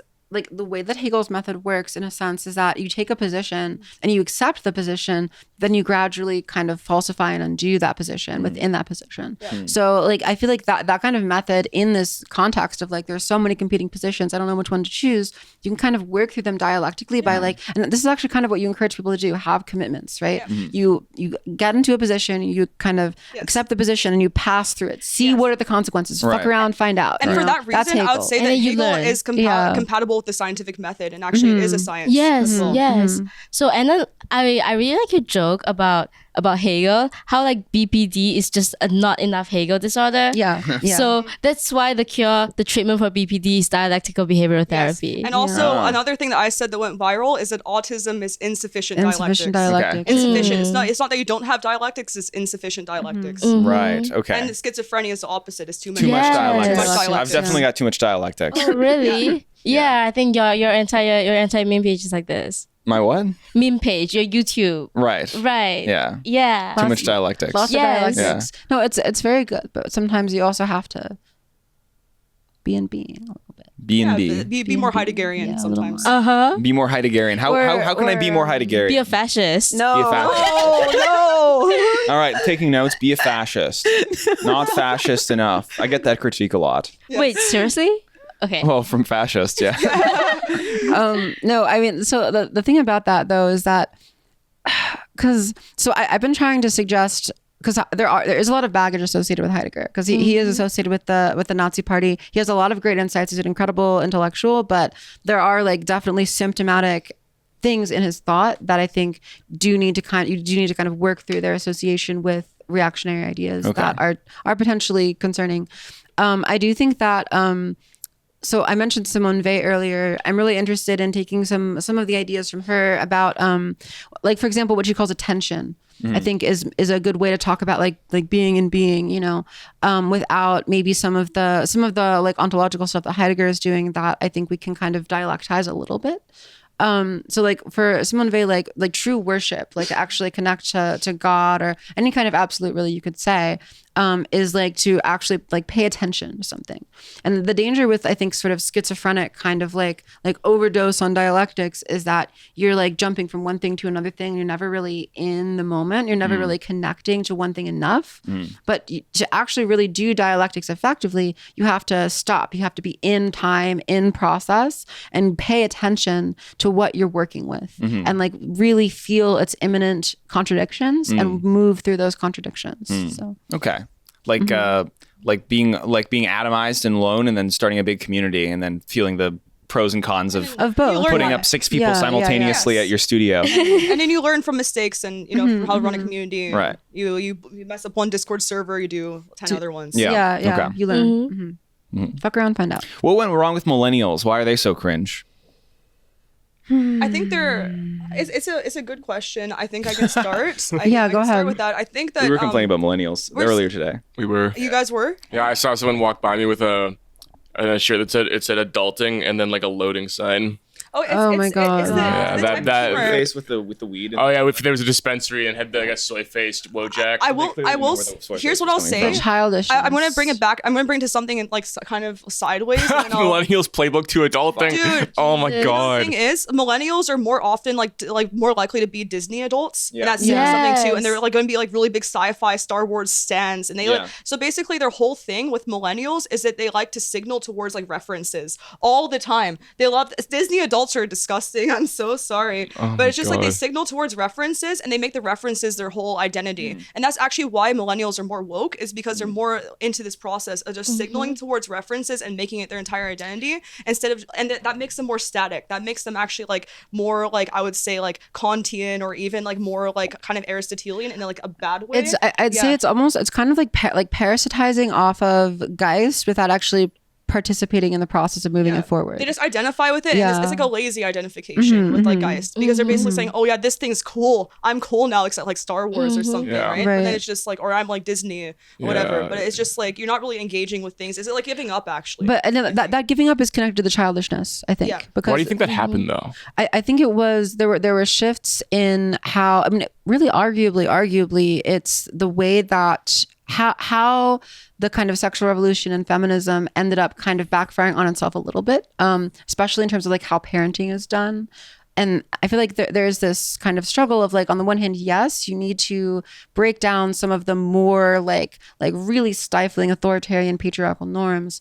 But if you kind of overcorrect against that, it can lead to a situation where it's like everyone is just expecting people around them to mommy them all the time. So millennials are overcorrecting. Yeah, it's kind of overcorrection against the old kind of patriarchal norms, I think, to some degree. So identifying with things that are just predictably safe as references, and this, making it your personality. Being obsessed with safety in general, I think, is actually something we could like identify here, is that and you could say that maybe that's because they've been exposed to like 9/11 and like kind of that, and like also like the economic like crash in 2008 as well. I think 9/11's overrated. Yeah, but you could, but media really made like fear mongering a major thing. And then we basically, as Gen Z, we grew up with so many like tragedies and so much information that we kind of almost became a bit more like desensitized to it. My 9/11 was finding out Luther King was on steroids. Because because millennials are super sensitive, right? So it's interesting. They've been more coddled because of their parents' generation. So like I guess like boomers raised like millennials for the most part, right? So boomers, like, I think there's something to be said there with like the way that they raised millennials and what they went through, right? Yeah, boomers are pretty cringe as well. Yeah. Is Gen Z going to be okay? Should we be hope-filled or let's be hope-filled? Let's be hope-filled. I think we get to like determine if Gen Z is going to be okay as well, and we're actually a big part of like that zeitgeist of where it goes. So we have to kind of embody that into ourselves, into our aura, right? And just be more clear-pilled, be white-pilled, and then we can actually help people run through all their issues. We are the hardest working generation. On track to become the hardest working generation. Yep. Okay, give by what measure? What's the like just hours worked a week? Yeah. I know, it's like this whole myth that Gen Z is lazy is just completely immaterial. No, that's not true. Exactly, that's true. And we're also we're like smart and in debt and work too hard. Exactly. We are like grustlers, you know. Yeah, we are grustlers. And Gen Z actually has to be more imaginative and more creative with how they make money as well, because a lot of the traditional ways of making money don't exist anymore. Yeah. So like I'm from Vancouver, and we actually don't even have a lot of traditional industries to go into after graduating, and a lot of people have to actually become like influencers or some sort of like kind of alternate type of it's like finding their own way, and that's actually making us more creative as a generation. Yeah, and like it's the kind of like post-neoliberal kind of situation where it's like this is exactly why this is the other thing about the e-girl thing, is that in a sense, like, it's not just women, like men have this problem too of like having to kind of discover like their personal like brand, and like to actually succeed, you're not just like getting employed, you're building a brand, you're sort of becoming more of like your own creator. There's this atomization where it's like people kind of have to sell more than just their labor. They're selling almost their entire identity, their whole soul. Yeah, right? And you actually can't rely on like just a corporation to take you through from like the time of graduating to just like the old age. Yeah, I mean, and there is a sense, like, I feel like you could argue that, like, I don't know, maybe this is a little speculative, but I'll say it. Okay. Pause it. Go crazy. We love positing here. Yeah. Okay. So one of the crazy things Lacan says, I'll try my best to explain, is that in the context of like phallic fantasy, like sort of more male fantasy, men are conceived to kind of like have, and the phallus is just the signifier of desire, not just like literally the like image of the penis. But like men like are conceived to have the phallus, whereas women are conceived to like be the phallus, like in their fundamental being. Yes. So what I think is interesting here, and I feel like why the e-girl is such an exemplary trope for the current situation. So in a sense, like if you're just selling your labor or your capacity to work, it's like something you have. Like think about how men are called handsome. It's like even just when they're attractive. But it's like I feel like what happens when you're kind of having to like brand yourself and like sell yourself fundamentally as like a brand or like an identity or something.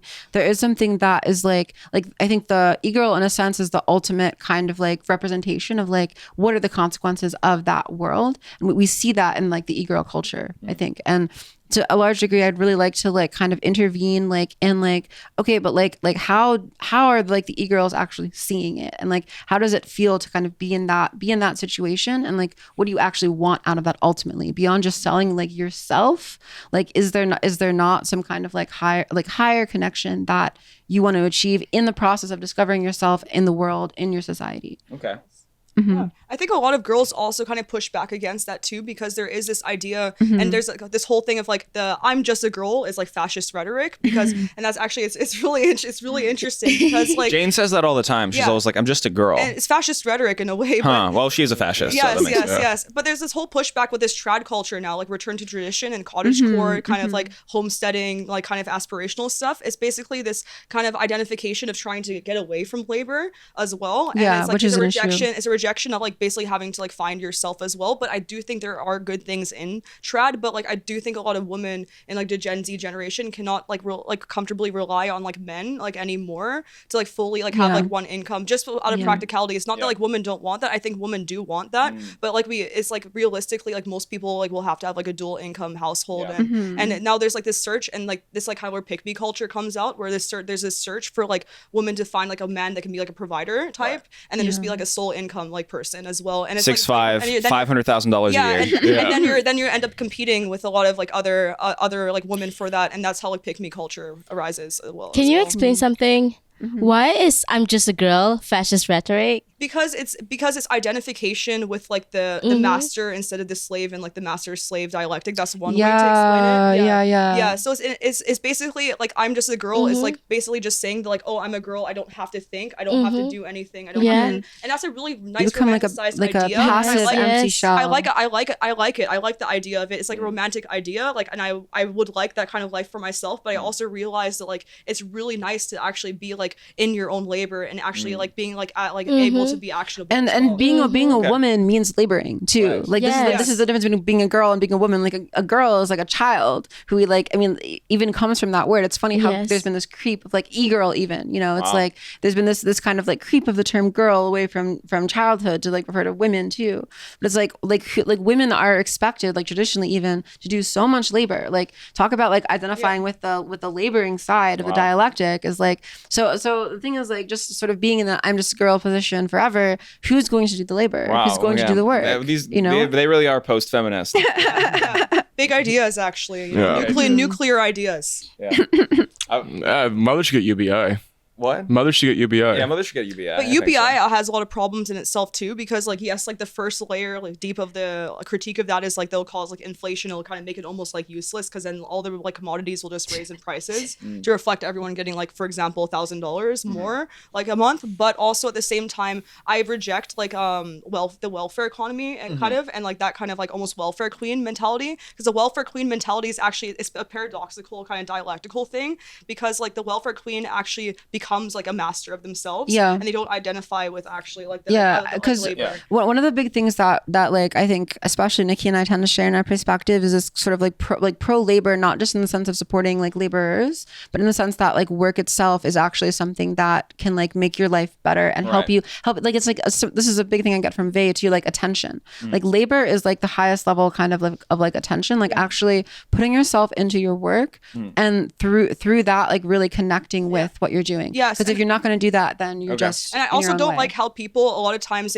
they like kind of look down on blue collar work and labor as well, because blue collar work is actually really awesome in a sense, because you can actually get into like a flow state and just like not have to like think and just like it'll just be like one with your body and as well. There's like it puts you in yourself in a certain way. To be actually like attached to your body and not just in your head as well. Okay. Yeah, people who work outside are happier than people who work inside. That makes sense. That's a stat. Yeah. So is what do you guys have opinions about like automation and how labor is going to be transformative in the future?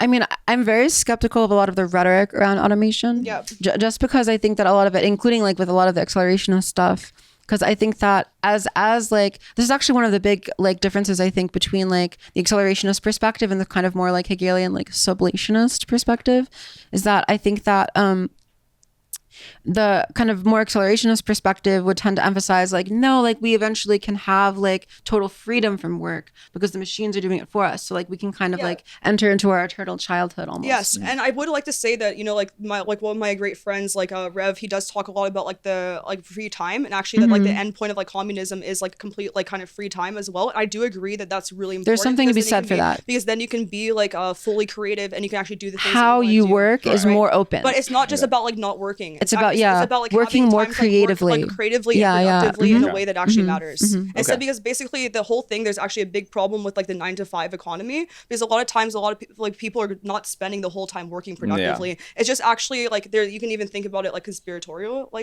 but basically it's just that like we're working 9-to-5 to kind of like take away our energy and to make us less revolutionary as well. You know, there's a study on that. People average 3 hours of work a day to 9-to-5. Yeah, like 3 hours of actual work. Why not just like reduce the work day, reduce the work week, and actually just have like get more work done, and then have more time with your family, more time with your friends, more time to read, more time to just like enjoy and touch grass. So it's a conspiracy to suck our vril from the 9-to-5. And it's also the worst hours to work possibly. Like you can't do anything before 9, you can't do anything after 5. You can't really like and there's a sigma grindset people who like wake up at like 5 a.m. and I really respect those people as well for sure. But like at the same time, I think like one of the biggest like praxis, like in terms of practical things that we want for next steps, like even in terms of like communism as well, is actually just like the whole thing of reducing the work week. That's actually something. It's not just about like glamorizing labor and glamorizing work, because it's dialectical. It's both, right? What kind of work that we glamorize is work that actually is capable of sublating itself. Right. And one of the big things about the contemporary capitalist economy is it's work that's kind of trapped in repeating just the same kind of patterns, that to actually be like kind of open to the situation, open to like what are people's needs. Like this is where like I have complicated feelings about like democracy as a term, but like a lot of Marxists will talk about stuff like economic democracy, which is like, you know, responding more to what people actually need. What are the needs of the soul in the context of like the workplace, or in the context of like how we relate to the labor that we do. It's very important that to be able to integrate that into the process, instead of just kind of like there are like some people somewhere who make all the decisions and then everyone kind of just buys right into that. And this is a critique of PMC culture as well. So professional managerial class. One guy taught me that one. Yes. So but the PMC basically, especially in the Canadian economy right now, especially the Trudeau government, there's a push towards making like everyone PMC and actually kind of almost reducing the working class. I'm from Ottawa. That's everyone I know. Yes. So PMC. it's the fake email jobs, the fake kind of like work from home jobs, where like you're actually for most of the time there's great things to it, by the way, and it is aspirational in a way to have those kinds of jobs, but it does also remove you and alienate you from your labor, right? And no one likes what they're doing. It's basically UBI. Finds any it's like the shittiest version it's terrible UBI. It kills your soul, and I agree that it's the shittiest version of UBI, because basically it's a way to like pay people for not doing work, because actually the productive labor is not even being done in the metropolitan areas or in the West anymore. It's being expropriated to like the third world. It's actually Nick Land in the first chapter of Fig Numna, Capital and the Prohibition of Incest, or Prohibition of Incest. He goes into this. The first chapter of Fig Numna, if you don't read the whole thing by Nick Land, that's like the one to actually read. What's interesting about this, I think the PMC, in a way, you're being paid to buy into the social ideology of the companies that you're having to please. And another aspect of this, so what you're talking about, like kind of being like taken away from your labor by these sorts of jobs, this is what Simone Weil calls deracination. So it's like you're losing your capacity to be enrooted in like the kind of attention you give to your labor. So you end up being in this state where you're kind of like always a little bit anxious, you're always a little bit alienated from yourself, not really in yourself. And like a lot of the power of labor is that it actually like labor that is more creative, more oriented towards like the absolute, instead of just like whatever your kind of like company's like, you know, idea of what it's supposed to do is within its own competitive drive towards other companies. Because I feel like this is actually one of the big issues with capital, is the focus on competition and everything ultimately being about competition. I feel like it does kind of actually tear society apart in the end. But you're a neoliberal. I'm a neoliberal because I'm ag. I think I was very sympathetic to accelerationism, but like all kinds of accelerationism. I think I'm really just a contrarian at heart, and everyone hates neoliberals these days. So I think I just end up being a neoliberal. I'll say I'm a post-neoliberal. Neoliberal, post-neoliberal, not neoliberal. No, I'm pretty against Anti-neoliberal. Yeah, I'm pretty anti-neoliberal, but at the same time, okay, so like basically Dugan is like kind of like the person to point towards as like the critique of the West or critique of liberalism. But like I do see issues with just like therefore then glamorizing the East fully. Right. I think that there were like many things that came out of liberalism and like Western thought that were actually good, and they should exist in a dialectic with like the East and the West. Okay. So I do think that there are good parts of liberalism as well, but I would say I'm definitely more anti-liberal than Does that mean that the East and the West are going to Hegelian dialectic and then America becomes China or something? That's one of the theories. Yeah. But I don't think America will become China because America is not China. America has to adapt based on its own specific context. And there actually is a whole project of American Marxism or American communism to define what it would look like in the American context instead of just like taking the USSR, Soviet Union, like Marxist-Leninist perspective or like the Chinese one, because you can't just take another perspective from another country, from another context, and just expect it to work like anywhere. Socialism with American characteristics. Socialism with American characteristics. Yes. Or That Canadian. gets the noggin jogging. And actually, I'll say that I'm not even just like working within the context of Americanism, but I'm personally working on the project of like actually talking about the Canadian characteristics and actually defining like what Marxism would look like actually in Canada as well. JJ's worst nightmare when he says more people need to talk about Canadian politics. And I'm in Vancouver, and JJ will have to see a lot of it now. Okay, Yes. excellent, Oh my great. God. We're gonna send you JJ's way, and I'm sure he's gonna thank us for that. I'm gonna dialectic with JJ. Oh, I'd love to see that. I would love to I really see would that. appreciate that. Shout out. JJ would have zoned out and stopped listening to anything in 30 seconds because he's like just hears Hegel and will shut down. He's Anglo-boxed, that's the problem. Anglo-boxed. He actually needs to be a bit like more open. And JJ, actually, you're it'll Anglo-boxed. help Stop him. being Anglo-boxed, old man. It will help him a lot. Actually. Yeah, it'll help you, Personally, If he JJ. has any neuroses, it'll actually help him with that too. Okay. personally. JJ, we can cure your neuroses. Me and JJ should Anglo box. Yeah. I'll Anglo box JJ. We should do an Anglo boxing tournament. You're not Anglo boxed. I'm Anglo. I'm Franco box. Anglo Franco boxing. box? The thing is, like, I will say, Patwell box. in regard to like JJ and stuff, like I actually highly respect his political perspectives. I actually watched his videos before, and like I've been inspired by them, and I personally talk to conservatives in Canada. So like I'm not somebody that's like against like conservatives, even against like liberals in the full sense. Yeah. Like I think there's actually importance in having dialogue there. So don't be afraid of me just because I like Hegel. So I'll say that. Thank you. He's got such a nice smile. Look at that smile. Yes. Wait, hold on. I had a question. I'm going to try to think of it. You go. Okay. I'm still confused on what dialectics is. So I think the simplest way to think about it is There's a good chart, by the way. If you look it up, I'll point it out. change happens through contradictions. Okay. And the contradictions already exist in the thing that's changing. This one. That one is the best one. Okay. And is there a meme that explains dialectics really well? Yeah, look on my that meme page. explains it. Yeah, she has a meme page. This one is a really good chart. Honestly, it's like the simplest Okay. one for explaining All right, we'll use dialectics. that one. Being nothing, becoming. Pretty self-explanatory, huh? Yeah, I got it now. You got it, right? Well, right, because you have the two opposites. You have the contradiction between something actually having being, something Being not having existing being. and nothing doesn't exist. Yeah. This is actually a sublation and like a resolution of formal logic, which is binary. It's so it's actually non-dualist. Yeah, it's the Okay, very, so is very there- first section of the science of logic. Is there some way to explain this without using any term you've used so far? Like just you like if you were to say the most knucklehead Of course. redneck explanation no, of this. You can use your own words like to explain it. You don't need to use like constructs. No, Yeah. can you explain it? Can you explain it to me without what constructs? What does being mean to you and what does nothing mean to you? Nothing Like is. one and then zero, right? Yeah, one. Yeah, something. Right? Yeah, one is something, and one The- is the zero is digital. nothing. It's just Yeah. going back and forth is it becoming. So Becoming. Like being becomes nothing, or being it turns into nothing and it becomes. Yeah. But how does that happen? It just happens. It's metaphysics, yeah. You kind of it's a metaphysical perspective. You can adopt and see the world that way, and think about what are the consequences of you seeing the world that way. Because it's not something that you can prove to your pre-existing perspective in like a scientific experiment. You kind of have to. Henry, get in here. You have to. Henry, But I Henry. will say that science is a process of dialectics, the scientific method. In I itself, agree. And the whole. It explains process the of most. scientific Henry, It's most you've been capable of patiently listening. I want to get some of your takes. Anything. I haven't really been listening, but I don't really understand why how do you go between being and not being? So in the science of logic, the way Hegel frames it is that pure being taken by itself, abstracted from everything else, turns out when you actually think about it to itself literally be nothing. That if you just try to have being, you don't have anything else, just the idea of like being in itself, that itself is nothing. Okay, wait. I think I got it. Okay, so let's say I want to turn my phone on. Yeah. I'm in nothing right now. Okay, so I want to turn my phone on. I think the way I would turn my phone on would be like to press the camera. So now I'm being. Okay. And my phone didn't turn on, so now I'm back to nothing, but I know more. Yes. Okay. Yes. Okay, That's yes. Sublation. Yes. Oh, celebration. Someone There we like go. a soundbite. You got that? Because you know more. You're Exactly. following. The process is how you know more. That's so Yes. good. Yes. Yes. Oh, I'm so happy. That's all. It's not complicated.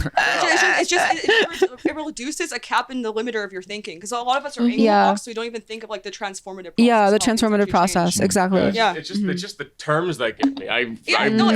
That's why we're trying not to use like heavy constructs. We're using signifiers now because we're in a very early stage Right. of like kind of like cultivating this whole thing of trying to talk to people about like regular people about it because nobody's done this. Nobody's actually tried to synthesize this in a way that's actually like more populist or like actually oriented towards the masses. It's always just been in like deep like ivory tower philosophical speak. But I will say that like you can be a Hegelian and you can do dialectics without even knowing about this too. Right. Yeah. And actually a lot of people in the East, specifically like in China as Yeah, well, very they are naturally dialectical. dialectical because And, like- because Yes. Chinese Thank you. thinking is actually natural, right? Exactly, Like, thanks. and actually, when people say like, "What do I read to understand dialectics?" I don't tell them to read Hegel first. I tell them to read a Tao Te Ching by Lao Tzu. Yeah. That was the first book of philosophy that I read seriously, and it very fundamentally shaped my perspective. That's so. the book of contradictions. The Tao Te Ching? Yeah.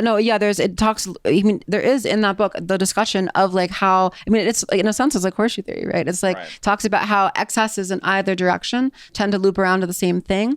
And like adopting that perspective, thinking about dialectics that kind of way allows you to recognize that like, oh yeah, like if I just take an abstract thing and radicalize it, I end up right back where I started, what I was trying to oppose myself to. And I will say that you guys took the best word, like for a podcast that talks about dialectics, as the horseshoe theory, because the horseshoe theory is actually the best symbol, and like in terms of actually explaining how dialectics operates, or one of the best symbols, honestly. Yeah, we planned that from the very beginning. All intentional. Yeah, very intentional. Yes. You guys stole it from us. It's the cunning of reason. It's a reason working through the irrational. Yes. Yeah.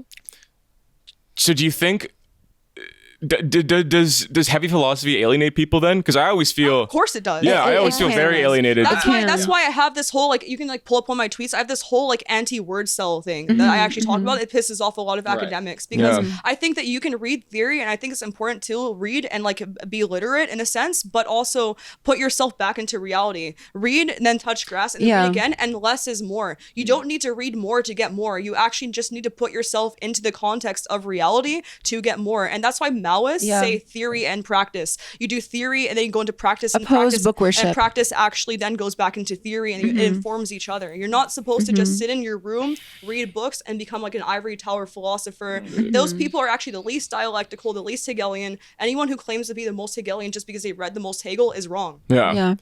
That's exactly like fucking millennial reference worship. Yes. Book worship is the same concepts.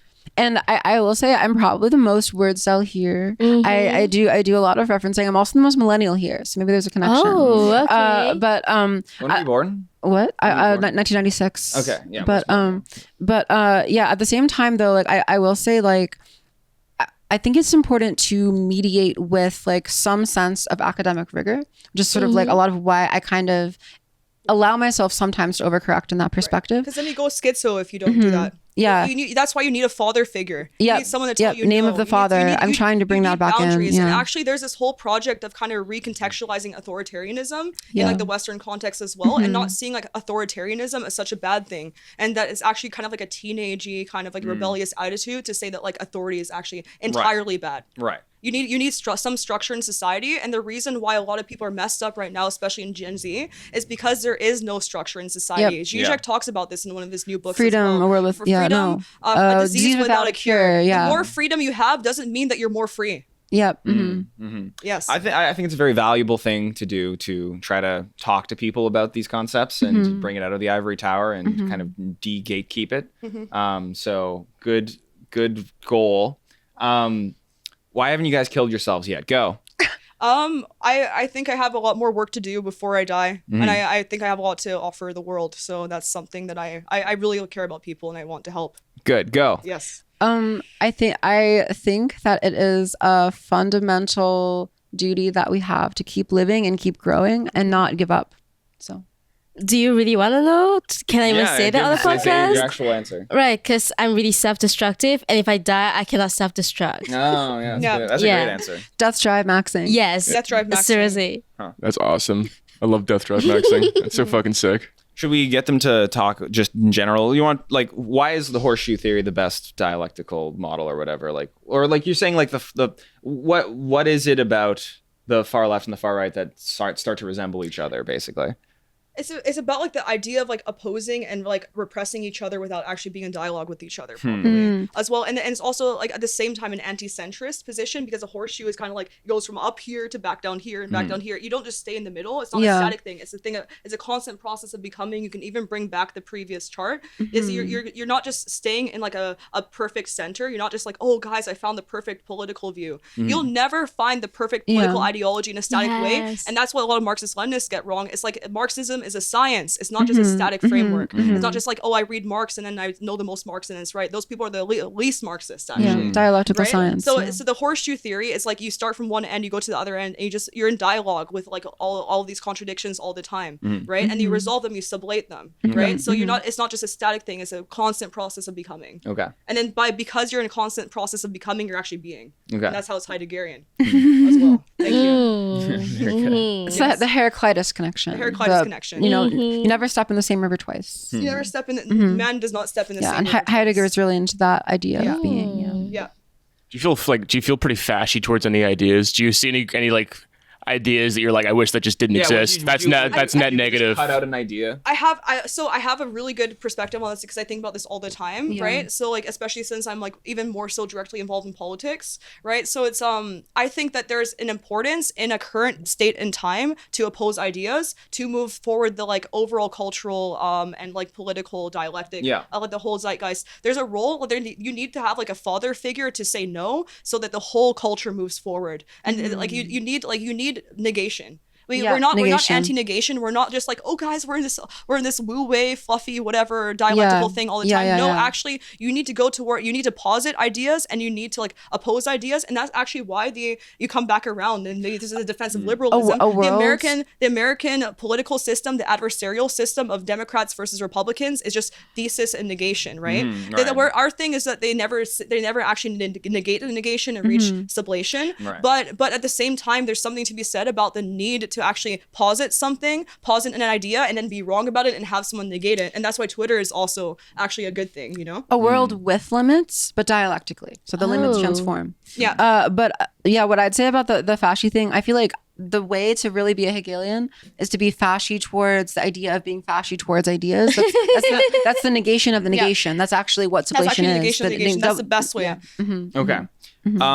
Maybe good last question. Give us some advice. We're running a studio. We have a community here. You've seen it. How can we have more aura? How can we have more? How can we be more Hegel-pilled?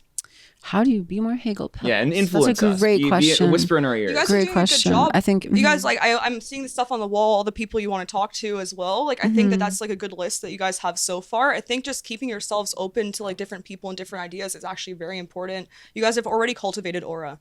Yeah. Yeah, you're on the track, but of course, Anna, go for it. I feel like, I don't know, the first thing that comes to mind, which is very superficial, is just like talking about sublation, talking about dialectics. Like the signifiers aren't meaningless. Like it can be fun to like drop them. Maybe this is too millennial with me, but the signifiers don't matter. You can use different signifiers for the same you can concept. use different signifiers, but at the same time, by using the signifiers, you kind of like direct mimetic value. It's mimetic value. I feel like because I feel like what's helpful here is that like by memeing this perspective, the perspective kind of enters into the mimetic discourse. One of the things Jreg says, I think it's in For They Know Not What They Do, one of his 90s books, he goes on this thing about how you can tell you've you've lost to someone in like the struggle for hegemony when you start using their terms. Exactly. Yes. And Yes. that's all right wing people. They use more woke terms, and they're more woke now than like the previous. When liberals. when you use the language kind of determines you back. Right. So. And here's one thing that I would give like concrete, in terms of concrete suggestions, is that you guys do say that you're accelerationists. You engage with Nick Land's ideas, ACC/HCC AC, right?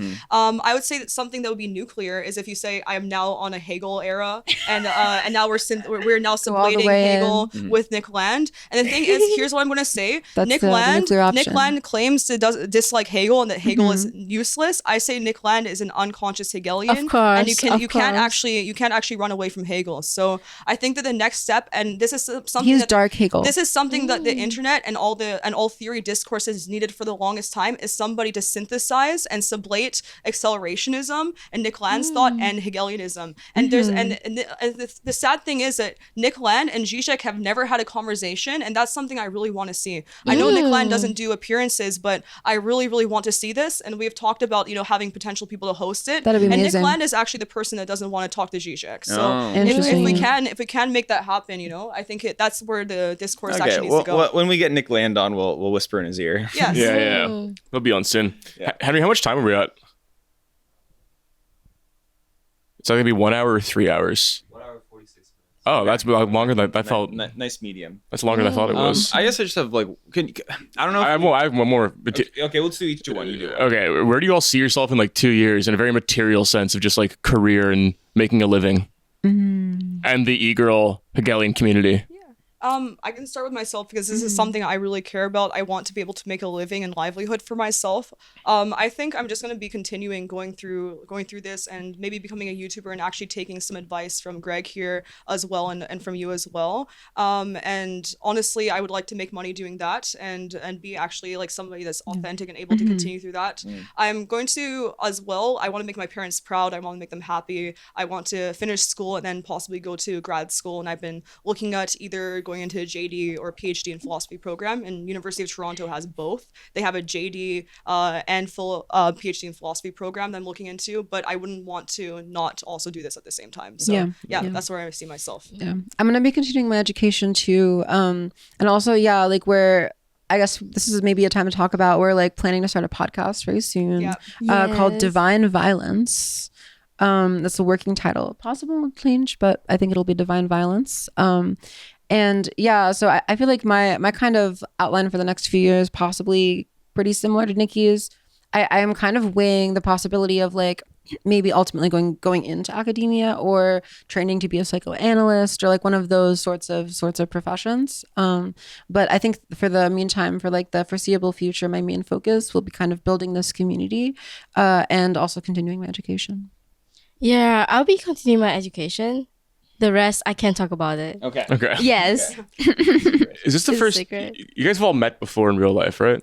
This Toronto trip is the first time that we've met Nikki. The This is first meeting one. of the Hegelian e-girls. Yes, this is the first meeting of the Hegelian e-girls. They've met in person before, but I flew from Vancouver to come here as well, and I really wanted to meet you as well, so we made it happen. And we're Very going to exciting. New York after, actually. Yeah, and I'll be in New York as well in early August and hang out with you guys more. That'd be awesome. That'd be awesome. We're gonna have a Hegelian e-girl launch party for a project. Oh, and Yep. they're gonna introduce them to Joshua Citarella. Oh, it's fun. Because Josh is flying me out to New York. in Damn. August. You're finally being flown out and put up Finally flown Finally. after 5 years of Yes. of e-celebdom. out and just putting other people up mostly. Yeah. You finally, you got karma. You got good karma back. Yeah, that's what happens when you put people up. Other people put you up. It's true.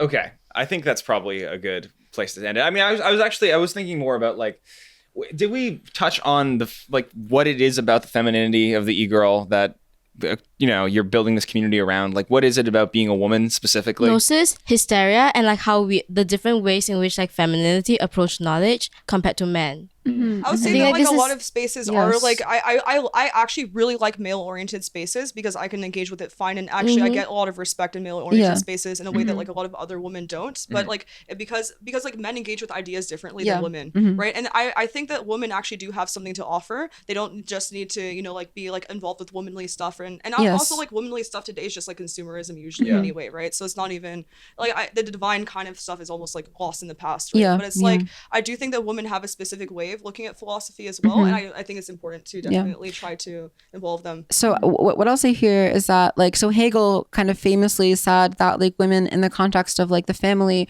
are more abstract than men, basically because they're kind of like, so this is his era basically, is that women are expected to kind of be within the family and men are like the big historical actors. So Hegel imagined that men would be more concrete.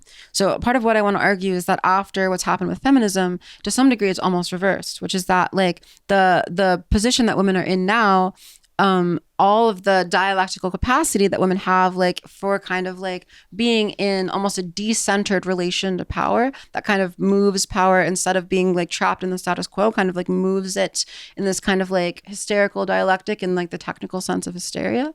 I feel like now that women are kind of like relatively liberated in certain places from that kind of family obligation that would make like the feminine position more abstract in Hegel's sense. There's a kind of new kind of concreteness that like in the post-feminist era, women can kind of tap into by mediating with men and developing their own kind of like feminine perspective, which is a lot of what we're trying to do here. Okay. Yeah. And also, like, our thing is not to, I would say it's really very important to say this, our plan is not to feminize male spaces. Yes. We think that's also an issue as well. And with the whole rejection of patriarchy, it actually almost led society to become more of a matriarchy where, like, women run HR, women run, like, what you're allowed to say and what or you're not allowed to say. And we do not want to feminize male spaces and male forms of inquiry as well. It's mediation. Yeah, I feel that. I think that I was on a rant about this last night actually for like hours at 3 a.m. Yeah. About how I feel like men and women like each other more now than they have in like the last decade. Yeah. I think there's a feminine appreciation of masculinity and vice versa. Like now It's more because than we're deep in the post-feminist era. I think we're entering into. It's nice. I have hope, especially in Gen Z. I have hope. Yeah. I have hope. I think that whole era of like performative rejection of your own masculinity, which definitely plagues millennial men. It's over. Yeah. It's totally over. Yeah, and I think there's something really interesting to be said about misogyny. Misogyny is defined as like hate for women, and there's something interesting to be said just about like in that whole concept of like, can you actually like hate and accept elements of femininity and like elements that are negative about your own femininity without saying it's bad, right? Yeah. Because like all of us have like negative things about ourselves, right? So I think it's an interesting concept that I don't think has been explored much as well, besides just like the Mishima type people that are just like basically. No, exactly. I mean, there's been a push to that we value one thing right now societally, and that's productivity and like producing capital. Yeah. So we put on a value system your ability to produce capital and be productive as like the highest possible good, and all other things below it. So when people say like, oh, women are good at like so many things, and like men are pretty good at like starting companies and like being like, working like 16 hours a day, people automatically assume like you're saying men are better. But it's like, no, those things aren't hierarchical. They're like on a spectrum across. Different. Yes. They're different and equal. And what's really interesting about this too is like this question of like roots that I keep coming back to, and this is like Simone Weil's thing. I feel like this is a really key thing. On the one hand, we're very pro labor and we're pro productivity. But we also think that like how we connect to labor needs to kind of be like, the idea of roots here isn't just like purely material roots, but also a connection to like an absolute perspective, a horizon, an ethical horizon. And for Hegel, that's like to achieve like sociality and ethical life is really the goal of his philosophy, what he calls Sittlichkeit. I mean, okay, by productivity, I just want to say, it didn't mean like, not like labor, like literal labor, but like sitting in front of a computer and starting an e-commerce company. Yeah, and like that's such an abstract concept of productivity. We need to move towards a more concrete understanding of what being productive really is. Yeah, producing value. Actual value, like not just value that's kind of reflected back into the money economy in the most abstract way. I think there are forms of value that are much more concrete to people in that. Yeah. I agree. We do need to move beyond misogyny and without rejecting it, but without accepting it. And that's why we have to murder these 3 women on our couch. And that's The real horseshoe theory. Amazing. Amazing.